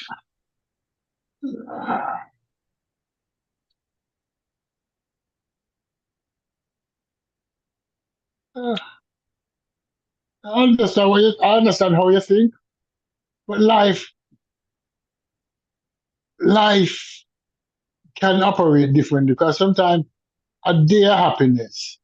Elizabeth Brown in her famous poem said, "It is better to have loved and lost than to have never loved at all." Right? Than to have never loved at all. And if you look at life that way and say, okay, I can't bother with this bullshit. You're going to die, so grow up and get a pair of balls. Not necessarily. I can't believe you co-sign. I cannot believe you co-sign that Tyrese bullshit, man. This grown ass nigga. The Tyrese thing you brought up with his bitch leaving him, and this man coming on, turning his camera on and getting on social media, crying, literal tears, face all twisted up like he's in a gas chamber, bawling, not even crying, bawling. Disgusting, man. Like somebody really need to give that guy he really need a beating, really and truly. That was a disgusting display. What more do you want from me, brother? You're a grown friggin' man. According to the man, he made all the sacrifices for his family. He went to work for his family, worked hard for his family, and he did what that What you're that was what every required. what virtually every man does, what you're supposed to do. Okay, and you want a cookie? You seriously believe that most men not suffering inside? Oh man, see, I don't even the language just sound No, no, no, no, no, no, suckerish no, to me. no. All right, you seriously believe that most men, most married men, if it wasn't for the condition, if it wasn't for financial, if it wasn't for the children, would have left the relationship, Well, that's on them. You got to right? take agency and responsibility over your life. There's no because last That's time it on was like, you, right? what You you into didn't that? you didn't vet well enough. You didn't put yourself in a good enough position. Really and truly, from my perspective, if you're a male, you got anything going on for yourself, you're getting married in this society in 2024. You know what? I'm trying to be, no, don't, I'm not going to say that. Let me try to put this the most diplomatic way possible that I can think of. If in 2024, you're still considering legal marriage, I have to question your sanity. If you have any sort of perceptiveness at all, and you understand how women are acculturated in the society, they're acculturated literally to compete with you, right? Literally, like that is the status quo, right? You have women wanting to box men, and like that's the society. They're not. There are no wives really in this society. So if you're foolish enough to get married, you got to live with that. I don't want to hear you whining.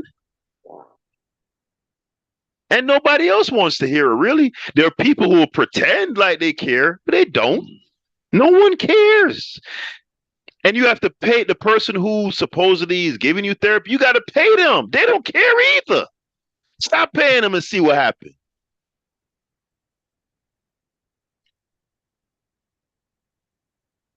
Right now, Tyrese marrying this. And then, all right, that was a perfect example of that, Leo, to perfectly underscore the fact that Tyrese is a goofball. After this lady left him, made a fool out of him, this fool went and got with another 20-something year old Instagram model. Right? So she don't love him, fool. And then the Instagram model that he's with now told him to his face on live, while he was on live, that, hey, by the way, I was never really into you like that. I really wanted Paul Walker. You know Paul Walker from Fast and Furious, the one who passed away? She was just making a joke. See, and that's the problem. Somebody makes a joke like that on live in front of a national audience, and you rationalize it to yourself that's it. You listen. That ain't no type of joke you make with nobody. And that's what I'm saying. When you rationalize it like that, and then that woman now does to you what your previous ex did, I don't want to hear shit. Matter of fact, I hope she takes every fucking thing you got. I want you under the bridge, nigga. Fuck you. You're a moron. Fuck you, nigga. Idiot. Fuck Tyrese, dog. That nigga make me sick, matter of fact, now that I'm thinking about it. You all, what boy? Nigga. You want a bib? You want a hanky?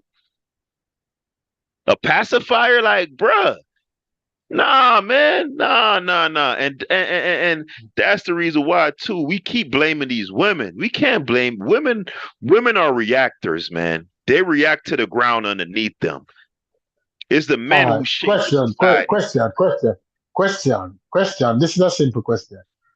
Would you consider that Tariq actions today, it could be a result of unresolved mental issues from his past? He's clearly crazy. If that's what you're asking me, he's clearly crazy. Because if you get with one Instagram model, first of all, just the notion of being an Instagram model and what it is vacuous, right? If you read any religious text, any philosophical text about what a wife is, right, you'll see a common thread. It's about demurity, conservativeness, politeness, meekness. You'll see the same thing over and over. Somebody that's in an ostentatious type of so-called profession is being an Instagram model with their ass fucking out and a bunch of niggas giving them likes and, oh, you so fine and I want to fuck you, and they running around, their ass always out, their crotch is always out, and then you go take that person and try to make a life with them and call them a wife. You're a goddamn goofball. You're a duck. And again, I'm gonna repeat it. I hope that woman, grapes you for everything you have. Then, brother, you said the same thing me I say. You said the action we have today could be a result of some mental health issue we could have in the past. That's when choose. That's when choose. See, choose. For me, I think it's just avarice. It's just male avarice, just carnal desire run wild. That's all it is. You want a woman who you're so enamored with a particular aesthetic, and you think like a animal, right? You don't consider any actual moral attributes and stuff like that. You want you a fat ass, you want you a straight hair, you want you a certain skin, and that's all you're focusing. You're just a vacuous, empty individual. Now, could that be also supplemented with It's not a mental problem. An individual who is an empty, vacuous individual. Wouldn't you consider that a mental problem? I mean, you could categorize it as that. Sure. So his actions could be based on his mental state. But see, you know what I don't like about that, Stoopies? What you don't like about it? I know you're probably not intending to do that, but to me, it starts leaning towards taking away responsibility and agency for that person's actions when you put the mental health label on it. Because when you talk about diseases, 9 out of 10, typically, those are things that are outside of the individual's control. You know, then a healthy mental health situation is outside of most people's control, because we don't control where we're born, and we don't control the environment in which we're born to. We don't control the conditions on which we're born under. We don't control the parents that we have. We don't control the interactions that we have. So these things are also, but what can affect and form your mental stability is oftentimes out of your control also. So it has nothing to do with you being in control. If we could choose who we were born to, 90% of people would want to born to the parents that they were born to. So that is also beyond our control. What affects our mental health is outside of our control. Right? Man, them say monsters are not born, they're made. Mad people sometimes can be born with chemical imbalance, but in most times they're made. Monsters are made, they're not born. This is outside of your control. I agree, but see, and you see, that to me is irresponsible. Yes, you can't control who you're born to and all the rest of it. What you can control, though, as you move through this thing called life, you're a thinking man. The word man literally means thinker, right? And if you take the time out to stop chasing your own tail, stop being a horn dog, stop being a moron, and you sit down and you think, right? And you look at what life is showing you, you're gonna figure it out. Or you don't have to figure it out. You just keep doing the same thing over and over, being a moron. But this whole thing of this is something that's happening to you, as opposed to this is something that's happening as a result of the actions and the decisions that you're making. I cannot co-sign that, Stu Peace. I can't co-sign that, especially when it comes to men. Ultimately, you are responsible. That's the bottom line. Okay, at 13, okay. 20, possibly. 30, 40, 50. No. Do some mental inventory, right? Even if you have to talk to somebody. Again, I'm not completely averse to the idea of talking to anybody or a therapist or anything, but brother, get the work done. Figure it out. I don't want to hear this. Well, this was outside of my control. You're making excuses, man. You're making excuses. And you're better than that. What you are implying is that you should be able to readily fix any problem that you as a man, and because you call yourself a man, must be able to identify and fix any limitation that you have. And that is so unfair.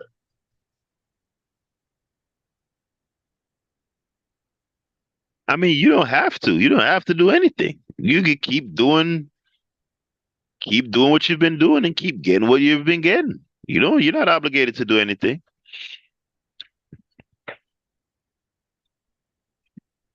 I just don't want to hear the whining personally. I don't want to see your ugly face crying on live, snot coming out of your nose. You're 40 years old. Snot coming all out of your nose, crying by the bitch. You's a sucker. Hold on. You's a sucker. Like, get off my phone, bruh. Like, I'm not gonna sit there and watch it anyway, but I'm just saying, bro, like, get off my phone, bro. Your face all wrinkled up, and come on, man. Like, really, Stu Peace, you can't co-sign that. There's no way. I can't picture you doing nothing like that. All on the phone. I'm talking about Stu Peace. I'm talking about literally, You ever got a real bad beating when you was like 7 years old or something, 10 years old? I get many a bad beating. Right. Where your face was all twisted up and that ugly cry? Yeah. You mean to tell me, Stu Peace, can you ever envision yourself at 35, 45, 55, getting on live and crying like that as a grown man in front of the world? Could you picture yourself ever doing something like that?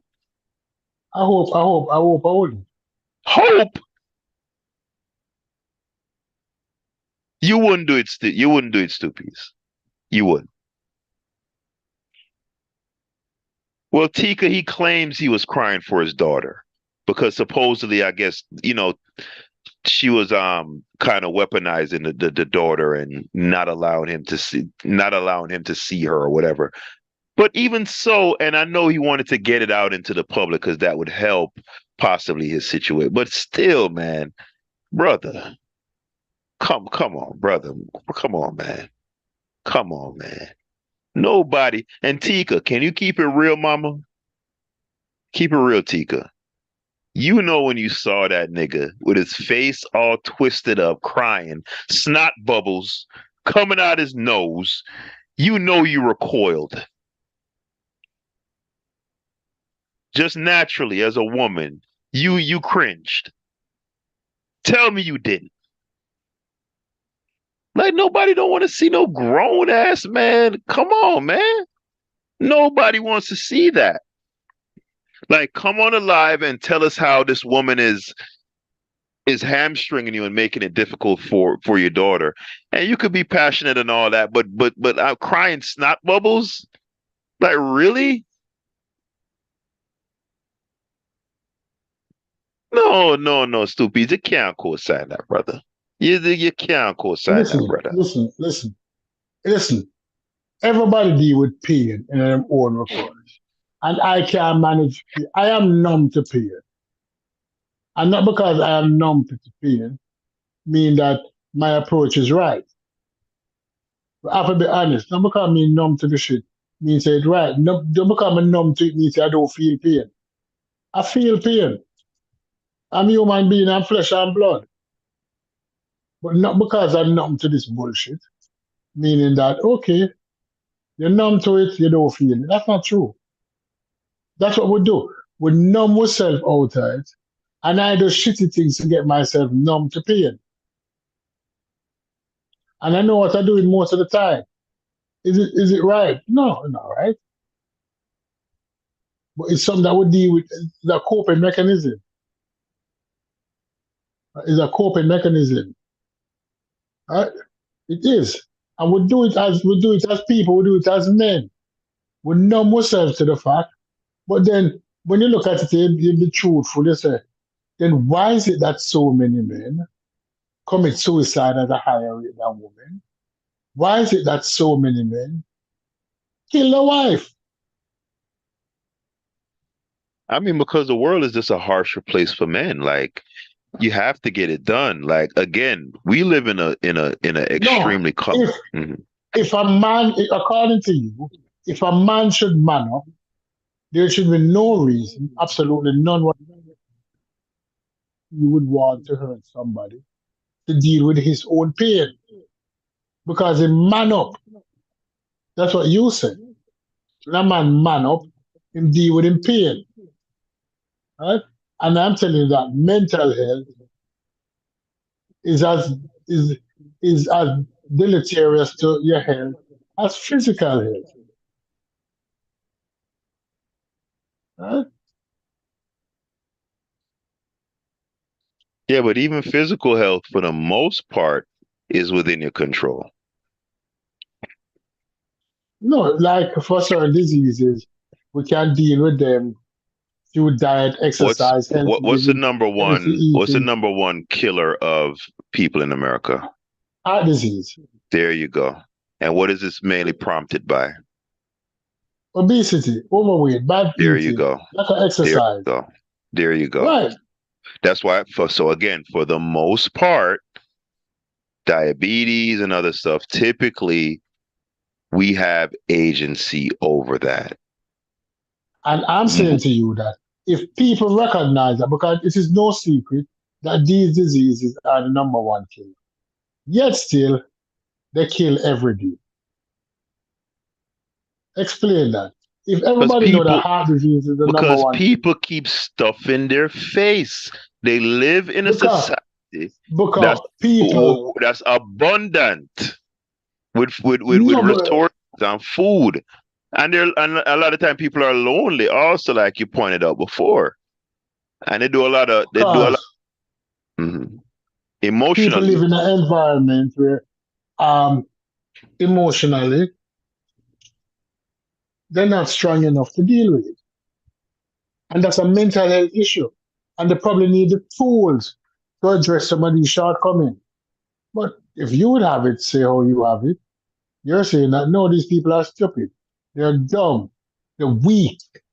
And life has no space for the weak-mindedness among us. Right? Well, no, remember, I don't completely go against. Remember, that there has no. Do what you need to do. If you need to go talk to somebody just to say you feel good, you have a sounding board and that will help you reorient yourself, do that. If you need to go into the NOI, do what if you need to go into the NOI, do that. If you need to, I don't know, talk to yourself, whatever it is, get it done. That's just the bottom line. Get it done. Quick question. State-sponsored therapy. How viable do you think that is? Because I tend to have an opinion on that they're kind of like public defenders. They don't really have much investment. in the welfare of their, or I'd say most, because just like teachers, you're always going to have the exceptional ones that they fight through all the bullshit and they care so much that they're still going to put forth tremendous effort.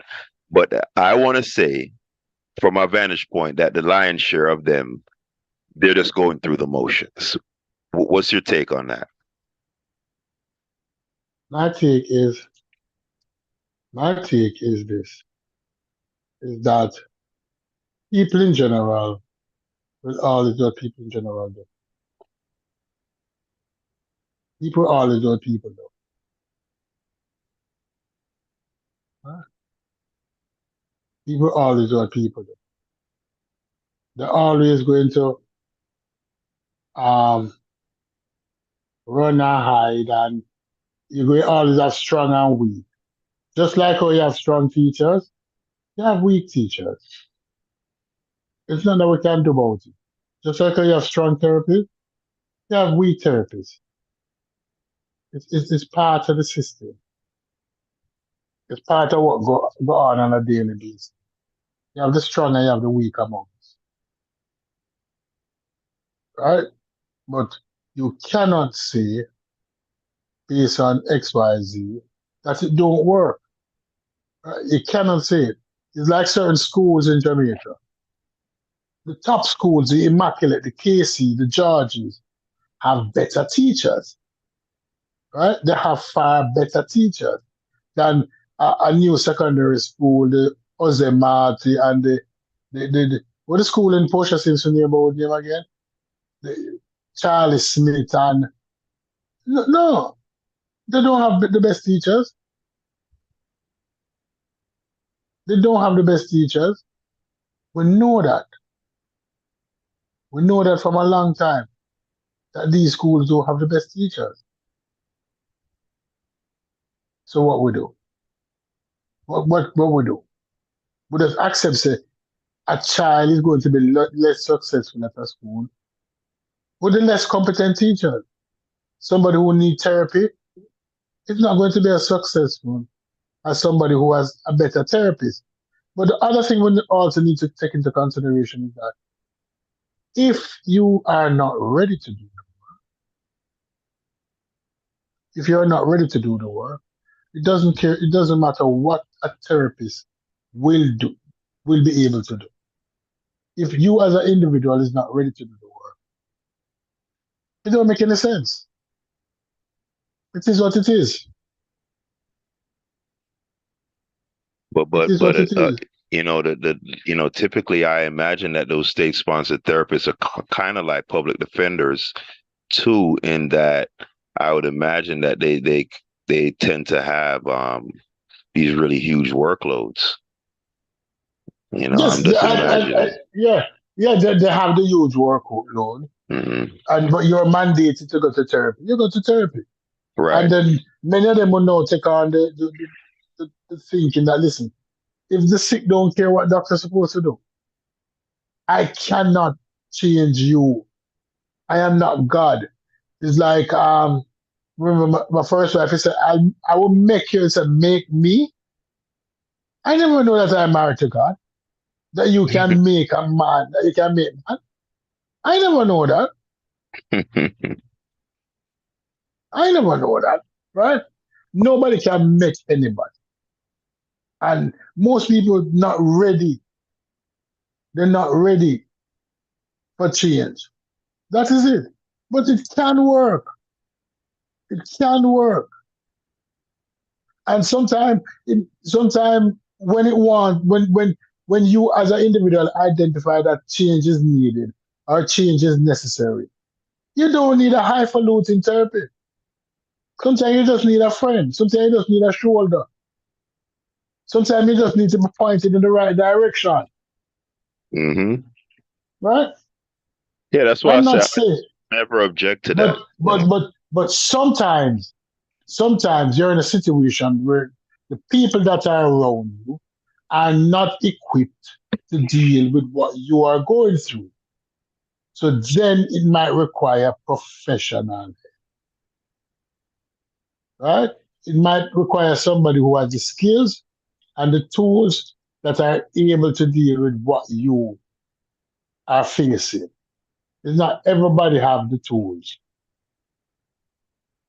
I must be honest with that, right? It's not everybody have the tools.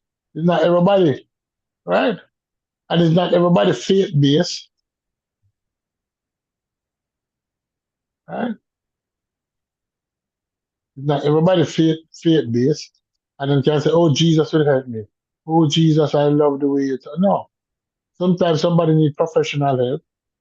Somebody who can say, do you believe that this will work? Or what's the plan? Or what the direction you're going in? Mm-hmm. Right? And then when you tell me when that person identify that you're not ready, they probably just offer a shoulder until you're ready. What are they supposed to do? They can't force you to be ready when you're not ready. Yeah, that's a fact, man. But yo, Stu, man, I don't know what's going on. Actually, I do know what's going on. I've been putting out a lot of physical effort these last couple of days, man. I am getting sleepy, brother. So yeah, I think we did a good job. We touched on all the points wanted to hit on. It's closing in on 10:30, so I think we've been going for a couple of hours now.